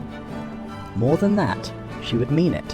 Her time in the throne had taught her that she had been wrong, not just in her actions, but in her whole way of thinking about her son. Zeus was shocked by his wife's decision. He had expected her to hold out longer, to demand that they find another way to free her. But he could see that something had changed in Hera during her imprisonment. She looked tired and humbled, but also somehow wiser than before. After some arguing and discussion, Zeus also agreed to give Hephaestus a higher position among the gods, and to make sure he was treated fairly by everyone on Mount Olympus. When Hephaestus received word that his demands had been accepted, He felt a mixture of triumph and uncertainty. He had won, but he was not sure how he felt about his victory. For so many years he had dreamed of this moment when his mother would have to acknowledge him and apologize for her treatment. But now that it was happening, he found that revenge did not taste as sweet as he had expected. He put down his hammer and left his workshop for the first time in days. The walk to his mother's palace felt longer than usual. With each step he wondered what he would say to her. He had planned this confrontation for so long, but now he was not sure how it should end. Part of him still felt angry and hurt. Part of him was tired of carrying so much pain. And part of him, despite everything, still hoped that his mother might finally learn to love him. When Hephaestus finally came to his mother's palace, he found a crowd of gods still gathered around the throne. They parted to let him through, watching him carefully. Some looked to him with new respect, realizing that he had outsmarted all of them. Others seemed afraid, wondering what other tricks he might have hidden in his workshop. But all of them understood that this limping, scarred god was more dangerous than they had ever imagined. Hephaestus walked slowly to the throne, his limp more noticeable than ever. He could feel everyone watching him, waiting to see what would happen next. He found Hera still sitting in the golden throne, looking tired and humbled. The other gods were gathered around, watching to see what would happen next. The tension in the room was so thick it could be cut with a knife. For a long moment, mother and son looked at each other without speaking. Hera saw the pain in her son's eyes, pain that she had put there with years of rejection and cruelty. Hephaestus saw the change in his mother's expression, a softness that had never been there before. Both of them realized that this moment would determine the rest of their relationship. Hera spoke first, her voice quiet and humble. "My son," she said, "I have had many days to think about what I have done to you. I realize now that I was wrong from the very beginning. When you were born, I was so focused on how you looked that I never saw who you really were. I threw you away because I was ashamed, but the real shame was mine, not yours." She paused, struggling with words that she had never spoken before. "You are my child, and I should have loved you from the moment you were born. Your appearance does not matter. What matters is who you are inside, and I can see now that you are remarkable. You are more talented than any of us. You are more intelligent than I ever realized, and you are stronger than I ever gave you credit for." Hephaestus listened to his mother's words with a mixture of emotions. He had waited his whole life to hear her say these things. The anger that had burned in his heart for so many years finally began to cool. But he was not ready to forgive completely, not yet. There were things he needed to say, feelings he needed to express. "Mother," he said, his voice steady but full of emotion, "do you know what it was like to grow up believing that your own parents did not want you? Do you know what it was like to watch other children with their mothers and wonder why mine could not love me? I tried so hard to please you over the years. I made you beautiful things and hoped that maybe they would earn me a kind word or a gentle touch. But you treated me like a servant, not like your son." Hera's eyes filled with tears as she listened to her son's words. She had never thought about how her actions had affected him. She had been so focused on her own embarrassment and disappointment that she had never considered his pain. "I'm sorry," she whispered. "I'm so very sorry. I know that words cannot undo the hurt I have caused you, but I want you to know that I regret every moment of coldness, every cruel word, every time I turned away from you when you needed me." The other gods watched this exchange with fascination. They had never seen such raw emotion between family members. Most of them had been born into power and respect. They had never experienced rejection or had to fight for love. This conversation between mother and son opened their eyes to feelings and experiences they had never considered.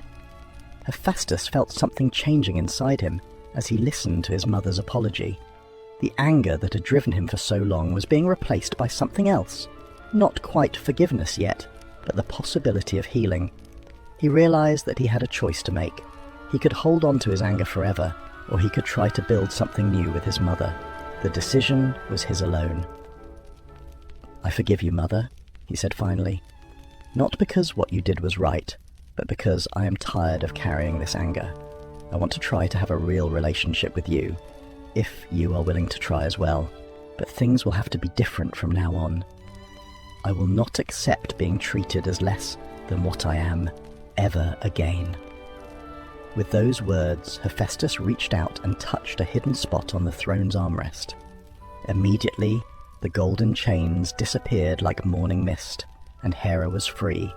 She stood up slowly, her legs stiff from sitting in one position for so long. For the first time in decades, she looked at her son not with shame or disappointment, but with something that might have been pride. Hera stepped forward and, to everyone's surprise, embraced her son. It was awkward at first. They had never hugged before, and neither was sure how to do it. But gradually they relaxed into each other's arms. Mother and son, separated by years of pain and misunderstanding, finally found their way back to each other. The other gods watched in amazement as the drama came to an end. They had witnessed something extraordinary, the power of forgiveness to heal even the deepest wounds. They had also learned that intelligence and determination could be more powerful than strength or beauty. Most importantly, they had seen that family relationships, no matter how broken, could sometimes be repaired. From that day forward, everything changed between Hera and Hephaestus. She would visit his workshop not to make demands, but to see his latest creations and to spend time with him. She would praise his work and tell the other gods about his amazing abilities. She became proud of him instead of ashamed. When other gods made jokes about his appearance, she would defend him fiercely. She learned to see past the surface to the brilliant, talented, loving person underneath. Zeus also kept his promise. He gave Hephaestus a place of honor among the gods and made sure that everyone treated him fairly. The god of fire and metalworking was no longer the outcast he had been. He had used his intelligence and skill to change his position in the world. Other gods began to seek his friendship rather than just his services. They invited him to their gatherings and asked for his opinions on important matters. The story of Hephaestus and the Golden Throne became famous throughout Mount Olympus and beyond. It showed that even the most powerful beings could be brought low by someone they had underestimated. It proved that true strength came not from physical beauty or mighty powers, but from intelligence, skill, and determination. It demonstrated that sometimes the most unlikely people could find ways to change their circumstances and demand the respect they deserved. But the story also had a deeper meaning. It showed how rejection and cruelty could turn into anger and revenge, but also how love and forgiveness could heal even the deepest wounds. Hephaestus had been hurt by his mother's treatment, and he had found a way to hurt her back. The Golden Throne was not just a trap, it was a symbol of all the pain that had built up between them over the years. In the end, though, the story became one of healing and forgiveness. Hera learned to see past her son's appearance and appreciate his true worth. Hephaestus learned that revenge was not as satisfying as love and acceptance. They both discovered that family relationships could be repaired, even after years of hurt and misunderstanding. The throne that had started as a symbol of anger became a symbol of hope. The Golden Throne itself became a reminder of this lesson. Hephaestus kept it in his workshop, but he removed the trapping mechanisms. He would sometimes sit in it while he worked, remembering the day he had finally stood up for himself and earned his mother's love. The throne served as a symbol of his victory, but also of the importance of using power wisely and with compassion. Years later, when other gods came to Hephaestus with their problems and requests, he would remember the lesson of the Golden Throne. He learned to use his skills not for revenge, but to help others and to create beautiful things that made the world better. He became known not just as the god of fire and metalworking, but as someone who could solve problems and bring people together. The story spread beyond Mount Olympus to the mortal world below. People told it to their children as a lesson about the importance of treating everyone with kindness, regardless of how they looked. They learned that everyone had special gifts and talents, and that these gifts should be respected and valued. Parents were reminded to love their children unconditionally, and children learned that they should stand up for themselves when. Picture this: the most powerful god in the Greek world, known for his perfect aim with a bow and his ability to bring both healing and plague, standing in a dusty field trying to figure out why a cow won't move. This isn't a joke or a story someone made up for fun. This actually happened, according to ancient Greek records and stories that were passed down for thousands of years. Apollo, the golden-haired god of music, poetry, and the sun, found himself in the most unlikely situation imaginable. For 1 entire week, he had to work as a cowherd. Not by choice, mind you, but as punishment. And let me tell you, it was a week that would change how people thought about gods, work, and what it really means to be responsible for something. To understand why Apollo ended up knee-deep in cow dung, we need to go back to what got him into trouble in the first place.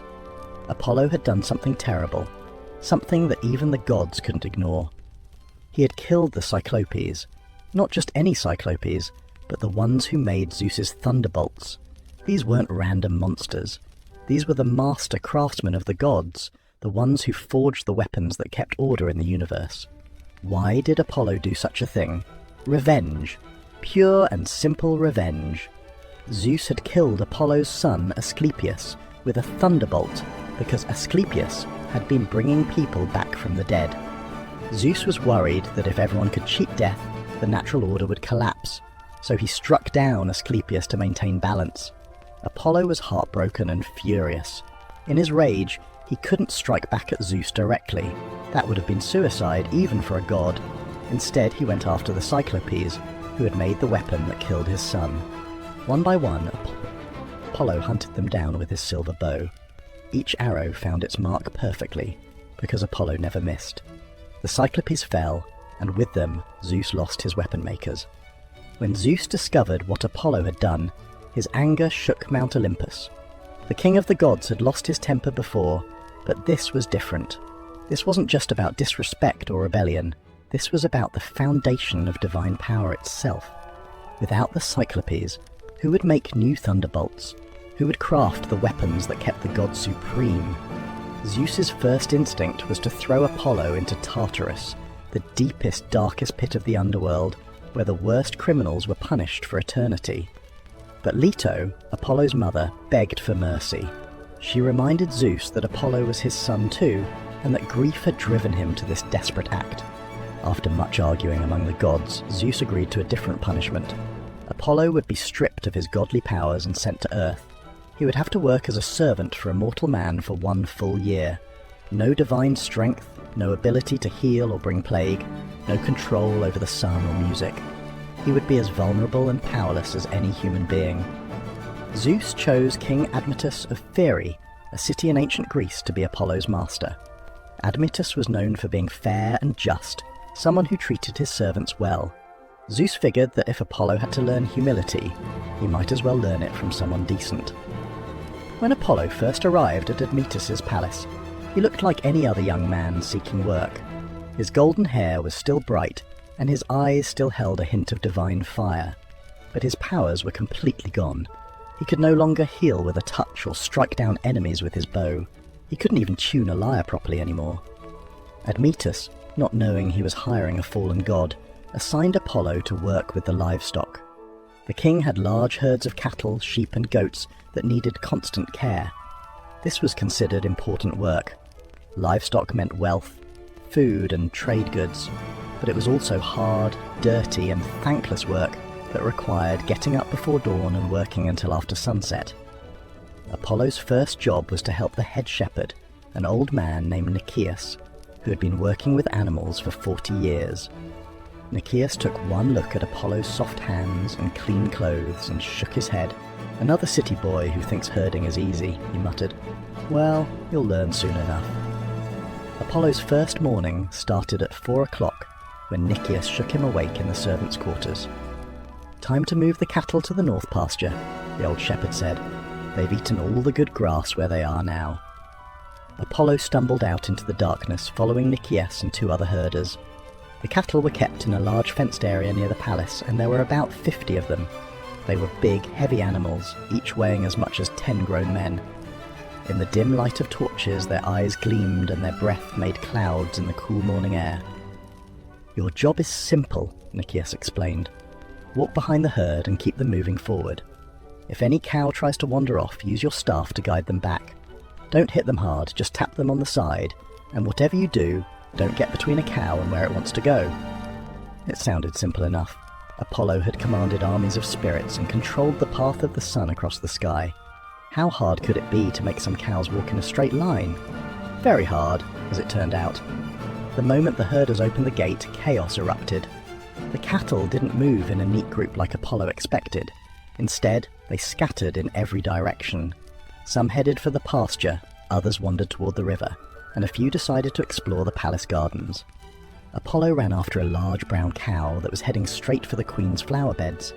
He waved his staff and shouted, but the cow completely ignored him.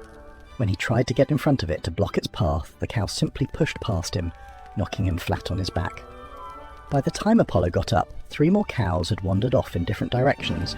He could hear Nicias shouting instructions, but he couldn't make sense of them over the sound of mooing, barking dogs and his own heavy breathing. For 2 hours, Apollo chased cattle around the countryside. His fine clothes got torn on thorns, his face got scratched by branches, and his boots filled with mud. Several times, he almost got trampled by cows who decided to suddenly change direction. When the sun finally rose, and the herd was somewhat gathered in the right pasture, Apollo collapsed on a rock, exhausted. Nicias walked over and looked down at him, with a mixture of pity and amusement. "Not as easy as you thought, is it?" the old shepherd said. "Cows have minds of their own. They're not stupid, but they're not smart either. They're just stubborn, and they can sense when someone doesn't know what they're doing." Apollo looked out at the cattle, who were now peacefully eating grass as if nothing had happened. "How do you make them listen?" he asked. "You don't," Nicias replied. "You learn to think like they do. You figure out what they want and help them get it, as long as it's where you want them to go anyway. Come on, let's get some breakfast. We have to bring them back this evening." Over the next few days, Apollo slowly began to understand what Nicias meant. Cows weren't like people, who could be reasoned with or threatened. They weren't like dogs who wanted to please their masters. Cows were creatures of habit and instinct, and they had their own logic. They wanted to eat the best grass, drink the cleanest water, and avoid anything that seemed dangerous. They liked routine and got nervous when things changed too quickly. They were also surprisingly social. They had friends in the herd, and would often follow certain cows who seemed to be natural leaders. Apollo learned to identify these leader cows and focus on guiding them. If he could get the leaders to go where he wanted, the rest of the herd would usually follow. He also learned to read the signs that told him what the cows were thinking. Ears forward meant they were alert and curious. Ears back meant they were annoyed or scared. A cow that stopped eating and raised its head was probably sensing danger. The work was harder than anything Apollo had ever done. As a god, he had been used to having his commands obeyed instantly. Now he had to learn patience. He had to wake up before dawn, work in all kinds of weather, and deal with animals that didn't care if he was tired or frustrated. His hands, which had once played the most beautiful music in the universe, became rough and calloused from gripping his herding staff. His feet, which had danced across clouds, became sore from walking miles every day over rocky ground. His back ached from bending to check on sick animals or to pull cows out of mud. But slowly, something started to change. Apollo began to notice things he had never paid attention to before. He saw how the grass grew differently in various parts of the pasture, and how the cattle knew which areas had the most nutritious plants. He learned to predict the weather by watching how the animals behaved. They would seek shelter before he could even see storm clouds forming. Apollo's biggest test came on his 4th day, when he found a young calf lying on its side, barely breathing. The calf's mother was standing over it, making distressed noises. Apollo's first instinct was to use his healing powers, but of course he had none. He ran to get Nicias, who took one look at the calf and shook his head grimly. "Bloat," the old shepherd said. "The calf ate too much of the wrong kind of grass. Its stomach is full of gas, and it can't get it out. If we don't do something soon, it'll die." Apollo watched in amazement as Nicias went to work. The shepherd mixed herbs with water to make a bitter tea, which he forced down the calf's throat. Then he massaged the calf's belly in a specific pattern, working the gas bubbles toward the stomach opening. It was slow, careful work that required knowledge of animal anatomy and experience with this particular problem. "How did you learn to do this?" Apollo asked. "Trial and error," Nicias replied, not looking up from his work. "Lost a lot of animals when I was young because I didn't know better. But each time I learned something new. Now I can save most of them, if I catch the problem early enough." The calf slowly began to improve. The gas escaped in a series of loud belches, and the young animal was able to stand up. Its mother licked it all over, as if checking to make sure it was really okay. Apollo was amazed. As a god, he had been able to heal with divine power, but that was just raw force. What Nicias had done required real understanding, patience and skill developed over many years. It was a different kind of power, quieter, but in some ways more impressive. On Apollo's 5th day, the weather turned bad. Dark clouds gathered in the afternoon and the wind began to blow hard. Nicias looked at the sky and frowned. "Big storm coming," he said. "We need to get the cattle back to the barn before it hits." This was easier said than done. The cattle were spread out across a large pasture, and they were nervous because of the changing weather. Some wanted to huddle together, others wanted to run, and a few seemed determined to ignore the approaching storm completely. Apollo had learned enough by now to know that rushing wouldn't work. Scared cattle were dangerous cattle. They might stampede or attack anything they saw as a threat. He and the other herders had to move slowly and calmly, even though they could see lightning flashing in the distance. "Talk to them," Nicias advised. "Use your voice. Let them know everything is okay." Apollo started talking to the cattle as he guided them toward the barn. He told them about the warm, dry shelter waiting for them. He promised them fresh hay and clean water. He even found himself humming, not with his divine voice, but with the rough, tired voice of a mortal man who had been working hard all day. The cattle seemed to respond to his calm tone. They moved steadily toward the barn, and Apollo felt a strange sense of satisfaction. He was actually communicating with these animals, not through godly power, but through patience and understanding. Then the storm hit. Rain poured down in sheets and lightning lit up the sky every few seconds. The wind howled and thunder crashed so loudly that Apollo felt it in his chest. The cattle panicked. Several young cows broke away from the herd and ran in the wrong direction. Apollo could barely see them through the rain, but he knew they were heading toward a steep cliff. If they went over the edge, they would be killed. Without thinking, Apollo ran after them. He had no divine speed now, just his own tired legs. But he pushed himself harder than he ever had as a god. He slipped and fell in the mud, got back up, and kept running. The rain was so heavy he could barely breathe, and the lightning was so close he could smell the electricity in the air. He reached the runaway cattle just as they approached the cliff. They were milling around in confusion, unable to see where they were going in the storm. Apollo positioned himself between them and the edge, waving his arms and shouting to get their attention. For a moment, it looked like the cattle might charge right past him. Apollo realized that if they did, he would either have to jump out of the way and let them fall, or try to stop them and probably get pushed over the cliff himself. He chose to stand his ground. Using everything Nicias had taught him, Apollo made himself as big and intimidating as possible. He waved his staff over his head and shouted in his loudest voice, not giving commands, but making the kind of noise that would make the cattle think twice about their direction.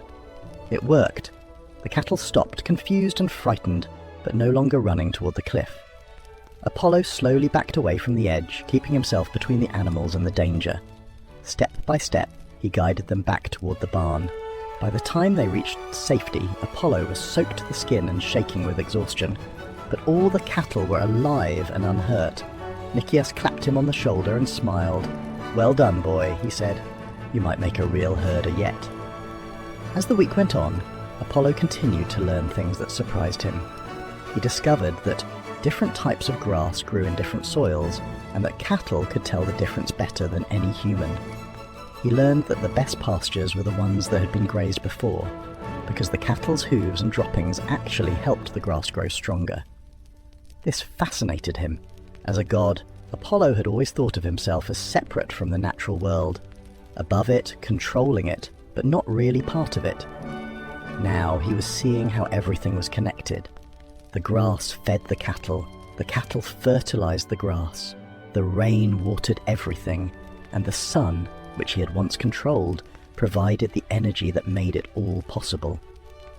He began to understand that being a herder wasn't just about making animals do what you wanted. It was about understanding the whole system, the land, the plants, the animals, the weather, and finding ways to work with it all instead of against it. One evening, as Apollo was sitting by the barn watching the cattle settle down for the night, Nicias sat down beside him. "You're different from when you started," the old shepherd said. "Quieter, more thoughtful. What are you thinking about?"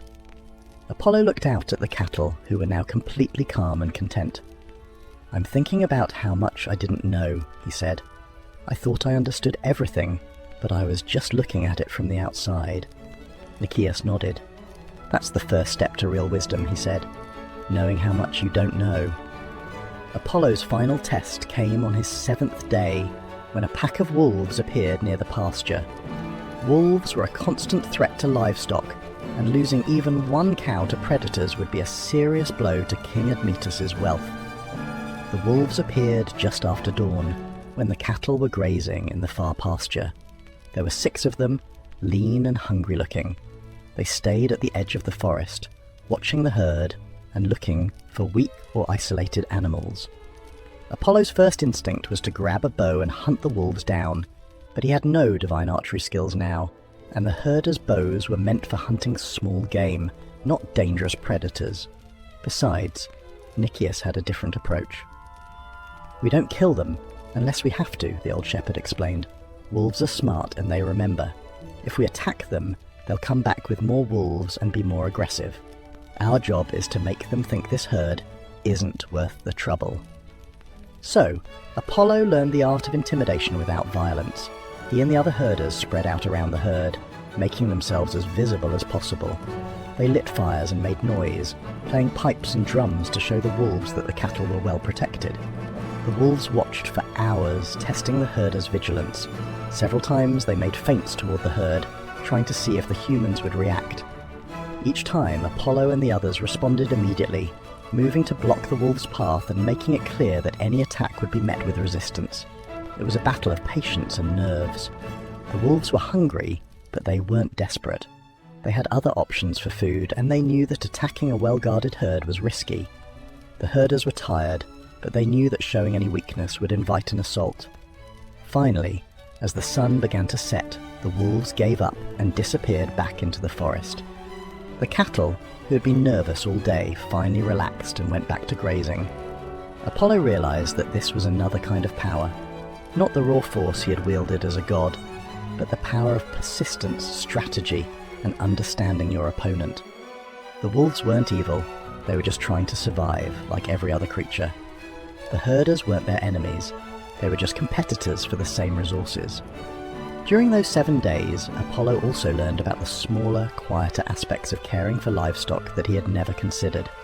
There was the daily routine of checking each animal for injuries or illness, looking for cuts on their legs, examining their eyes for signs of infection, and feeling their noses to make sure they weren't running fevers. He learned that cattle had personalities just like people did. There was Brownie, an older cow who was always the first to notice when something was wrong, and would alert the others with a specific type of lowing. There was Patches, a young bull who was curious about everything, and would often wander off to investigate interesting smells or sounds. There was Gentle, a cow who had lost a calf the previous year, and had become protective of all the younger animals in the herd. Apollo found himself looking forward to seeing these individual animals each morning, checking on their well-being and noticing their moods. When Brownie seemed restless, he knew to look for potential problems. When Patches was unusually quiet, Apollo would examine him more carefully to make sure he wasn't getting sick. When Gentle kept other cows away from the water trough, Apollo learned to provide multiple water sources so every animal could drink comfortably. The other herders began to respect Apollo's growing skills. Demetrius, a middle-aged man who had been skeptical of the newcomer, started asking for Apollo's opinion on which pastures to use. Theron, a young herder only a few years older than Apollo appeared to be, began including him in the evening conversations where the herders shared stories and discussed their work. These conversations taught Apollo yet another lesson, that the knowledge of how to care for animals was passed down through generations of people who had dedicated their lives to this work. Nicias would tell stories of his grandfather, who had developed techniques for dealing with difficult births. Demetrius shared wisdom from his father about reading weather patterns and seasonal changes. Theron talked about innovations he had learned from herders in other regions. Apollo realized that what he was learning in this 1 week was actually the accumulated wisdom of hundreds of years of human experience. Every technique, every bit of knowledge, every insight had been earned through trial and error, through successes and failures, through the dedication of people who cared deeply about their animals. This made him think about his own divine knowledge in a new way. As a god, he had possessed vast power and information, but much of it had simply been given to him.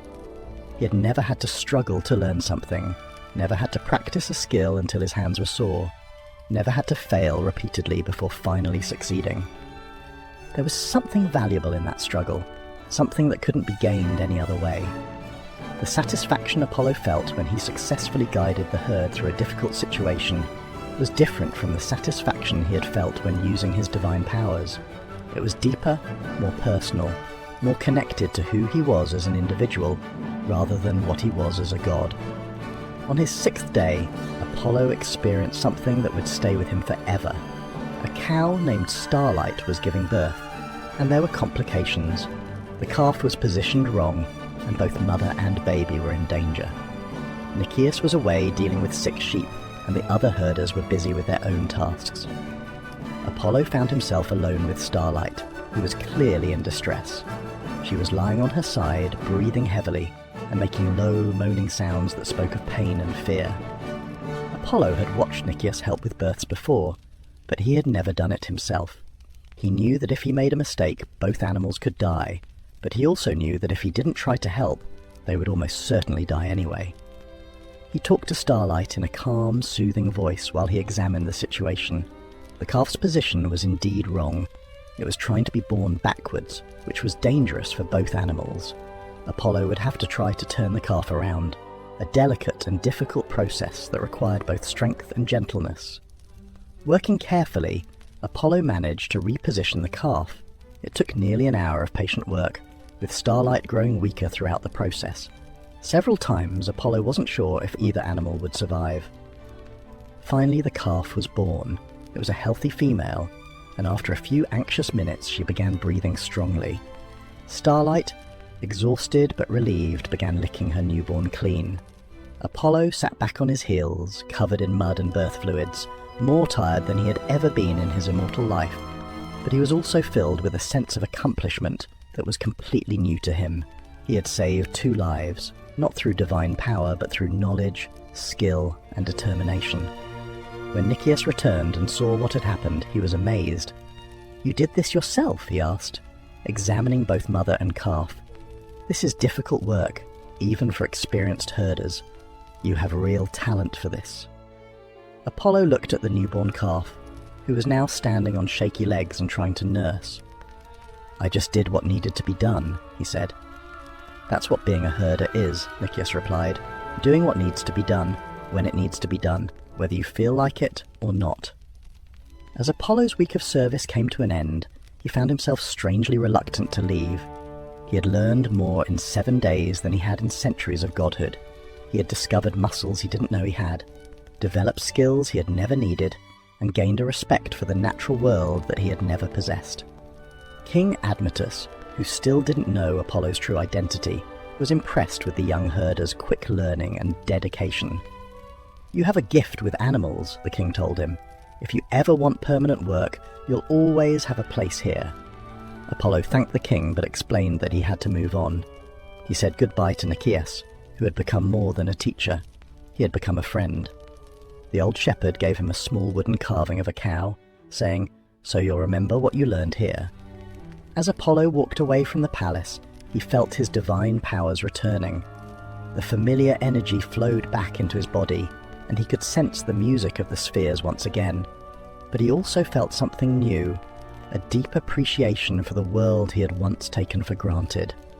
He looked back at the pasture where the cattle were grazing peacefully in the morning sun. For the first time in his immortal life, Apollo understood what it meant to be responsible for something fragile and precious. The cattle weren't just property or resources. They were living beings with their own needs and desires, and caring for them required patience, skill, and genuine concern for their welfare. The newborn calf he had helped deliver was now running around the pasture with the other young animals, healthy and strong. Starlight was watching her daughter with obvious pride and contentment. The sight filled Apollo with a warmth that had nothing to do with his solar powers. Years later, when Apollo had resumed his place among the gods, he would often think back to his week as a cowherd. He became a gentler deity, more understanding of human struggles, and more appreciative of the complex relationships between all living things. But the experience also raised questions that he could never fully answer. If working with cattle for just 1 week had taught him so much, how much more was there to learn? How many other perspectives had he missed in his centuries of godhood? How many other lessons were waiting in the ordinary, everyday work that mortals did to survive? Apollo began to pay attention to the prayers of farmers and herders in a way he never had before. When they asked for help with sick animals or difficult births, he understood their urgency and desperation. When they thanked him for good weather or healthy livestock, he appreciated their gratitude more deeply. He also began to notice how the work of caring for animals connected to other aspects of human life. The leather from cattle became shoes and armour. The milk became cheese and butter. The meat fed families and communities. The work that had seemed so simple and isolated was actually part of a vast network of interconnected activities that sustained human civilization.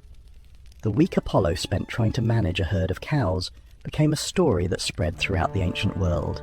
It was told in different ways by different people, but the core message remained the same.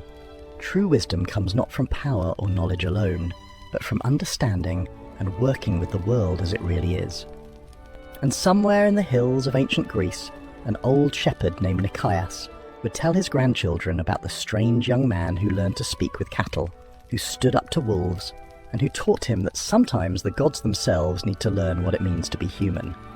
The question remains, in our modern world, where we often feel separated from the natural processes that sustain us, what would we learn if we spent a week truly caring for something as simple and complex as a herd of cows?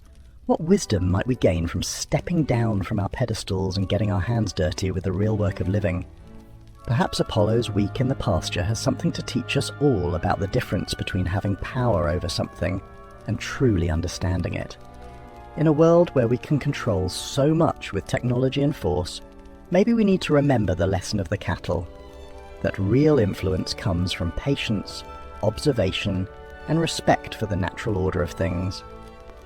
The story of Apollo and the cows reminds us that even gods have something to learn from the humblest work, and that sometimes the most profound wisdom comes not from looking down from great heights, but from standing in the mud with creatures who can't speak our language, but have their own ancient knowledge to share. What would you learn if you spent a week caring for something that couldn't care for itself? What would the cattle teach you about patience, about reading the signs of trouble, about the satisfaction of honest work well done? These are the questions that Apollo's week in the pasture still asks us today, thousands of years after a god first learned to think like a cow.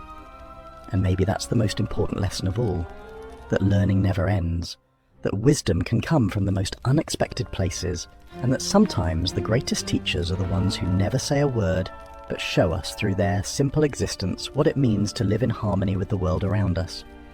But Apollo's story doesn't end with his week in the pasture. The lessons he learned continued to unfold throughout his immortal existence, changing not just how he saw the world, but how he interacted with it. The wooden cow carving that Nicias had given him became one of his most treasured possessions, more precious to him than golden lyres or jeweled arrows. When Apollo returned to Mount Olympus, the other gods noticed the change in him immediately. His sister Artemis, goddess of the hunt, was the first to comment. "You smell like a barn," she said, wrinkling her nose. But then she looked more closely at her brother's face and saw something different there.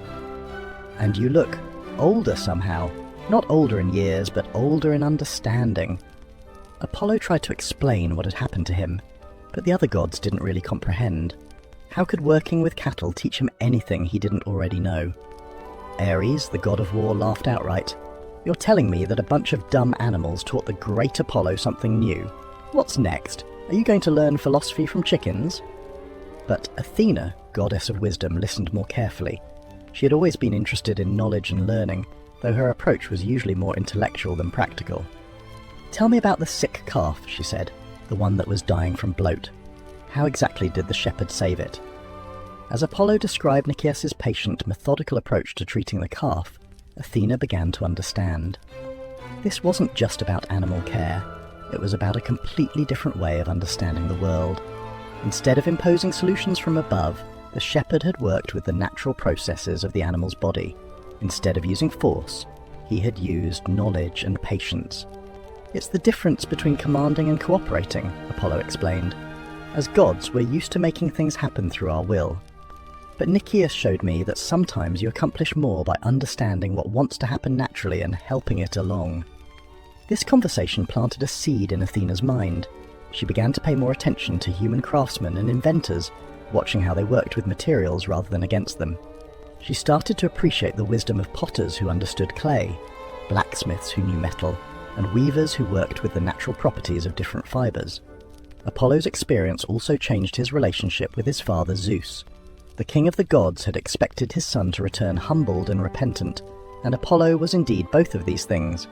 But he was also something Zeus hadn't expected. He was grateful.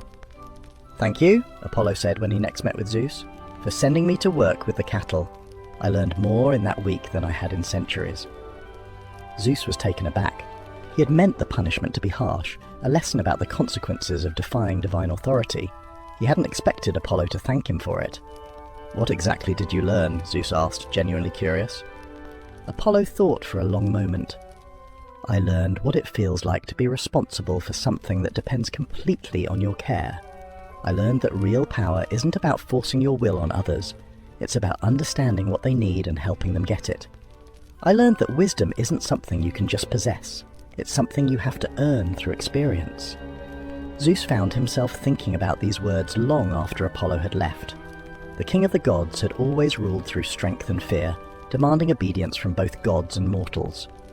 But what if there was another way? What if true leadership was more like what Apollo had described, understanding what others needed and helping them achieve it? It would take many more centuries for Zeus to fully embrace this idea, but the seed was planted during that conversation with his son. Meanwhile, Apollo began to change how he interacted with his mortal worshippers. Previously, when people had built temples to honor him, he had simply accepted their worship as his due. Now, he began to pay attention to the individuals who served in his temples, learning their names, understanding their struggles, and appreciating their dedication. There was a young priestess named Corinna in his temple at Delphi, who reminded him of the cattle in some ways. She was patient, observant, and deeply connected to the rhythms of the natural world.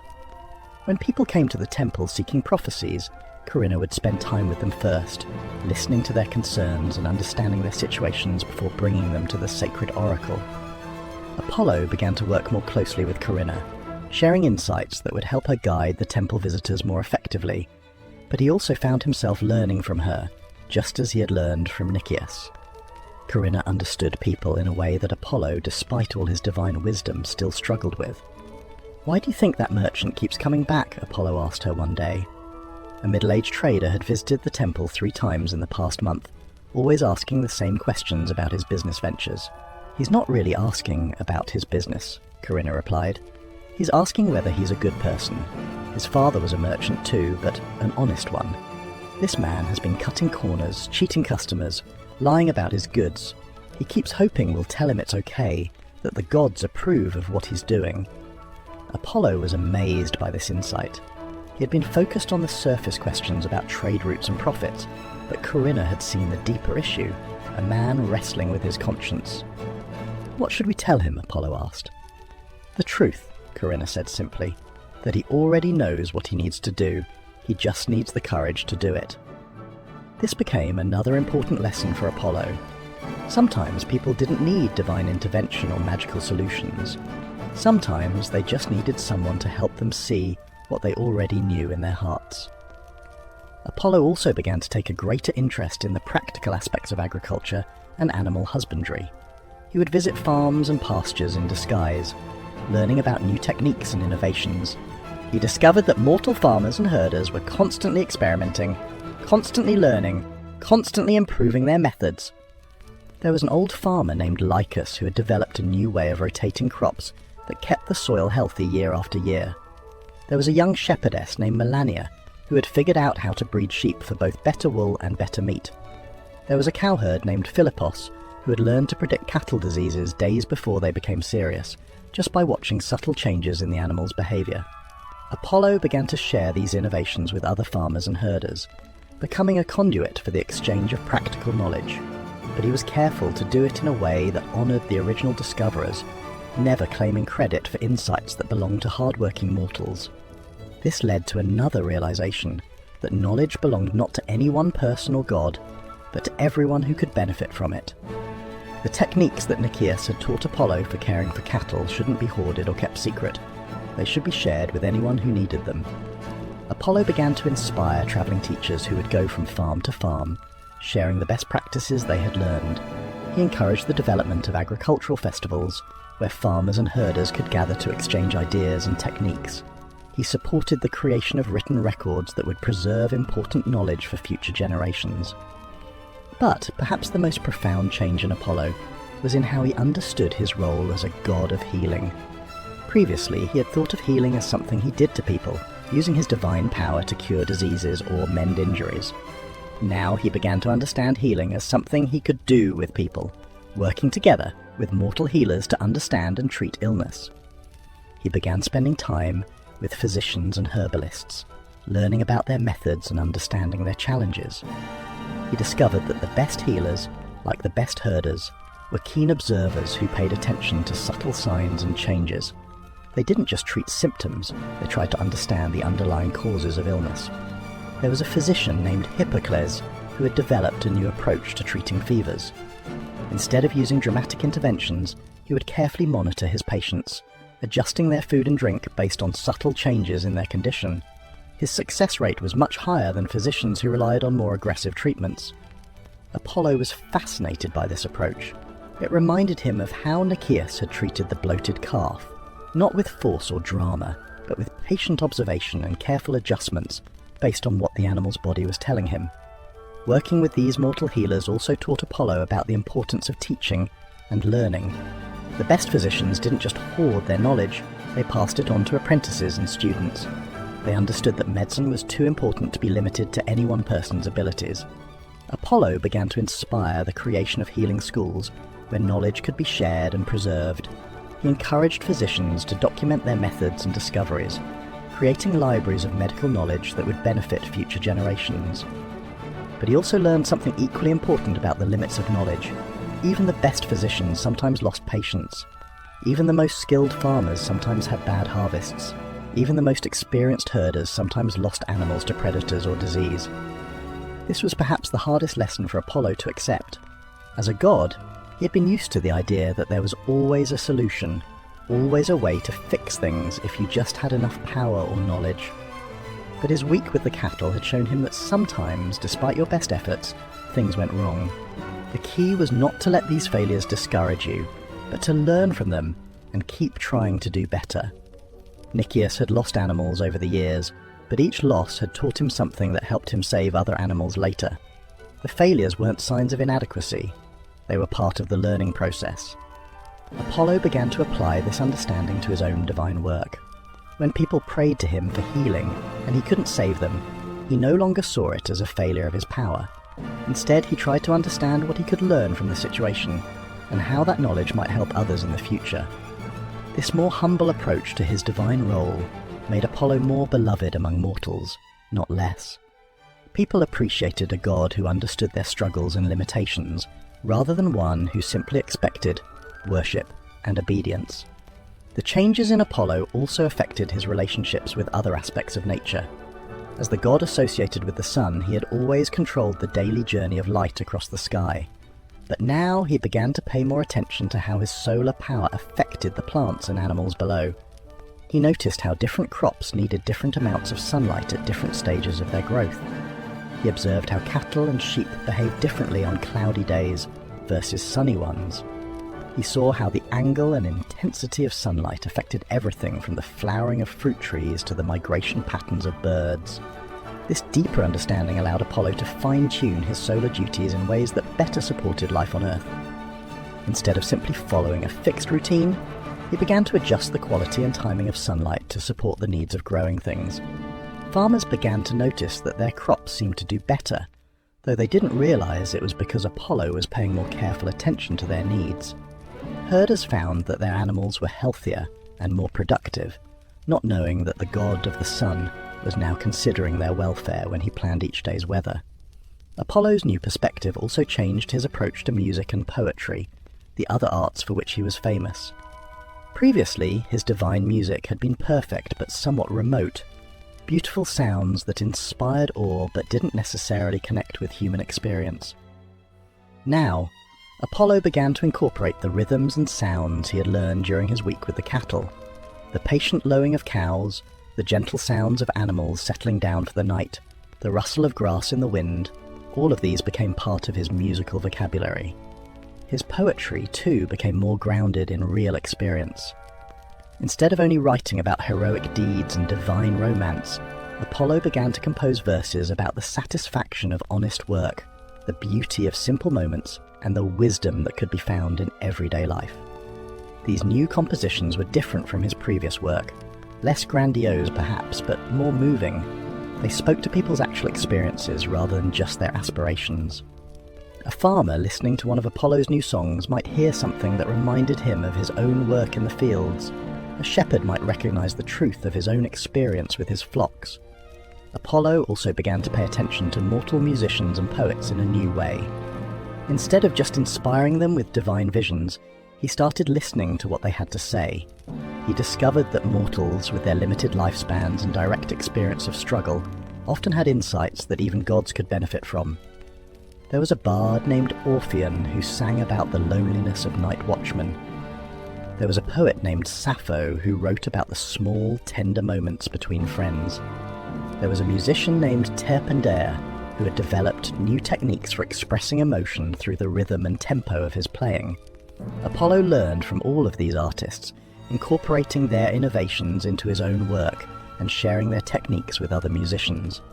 He began to see his role not as the sole source of artistic inspiration, but as a facilitator who could help human creativity flourish. This collaborative approach to the arts led to a golden age of music and poetry. With Apollo's encouragement and support, mortal artists pushed the boundaries of their crafts, creating works that were both technically excellent and deeply meaningful. But perhaps the most important long-term effect of Apollo's week with the cattle was how it changed his understanding of time itself. Gods experience time differently from mortals.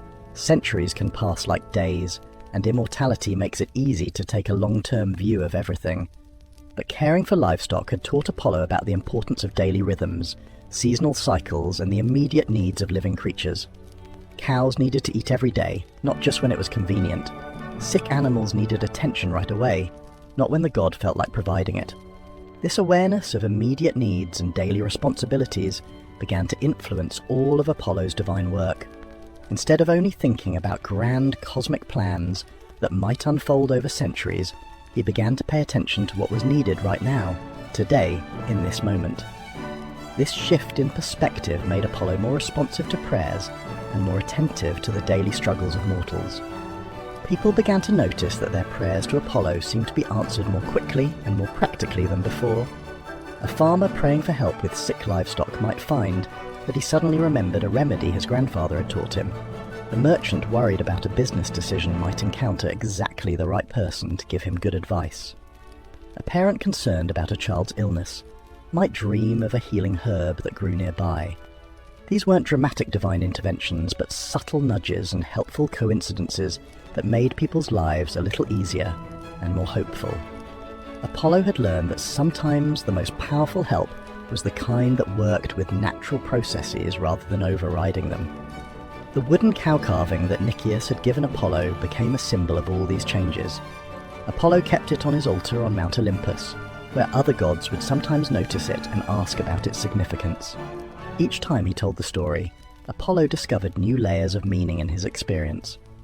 The week that had seemed like a punishment had actually been a gift, an opportunity to learn about aspects of existence that no amount of divine power could have taught him. And the lessons continued to unfold. Years after his week in the pasture, Apollo would still sometimes dream about the cattle he had cared for. He would wonder what had happened to Starlight and her calf, whether Brownie was still serving as the herd's early warning system, whether Patches had ever outgrown his curious nature. These dreams reminded him that even brief connections could be meaningful, that every creature he had encountered during that week had been a teacher in its own way. The cattle had taught him patience, the other herders had taught him humility, and Nicias had taught him that wisdom was something you earned through experience, not something you were simply given. In quiet moments, Apollo would hold the wooden carving and remember the feeling of standing in a muddy field at dawn, surrounded by animals who depended on his care. It had been exhausting, frustrating, and sometimes frightening work. But it had also been deeply satisfying in a way that his previous divine activities had never been.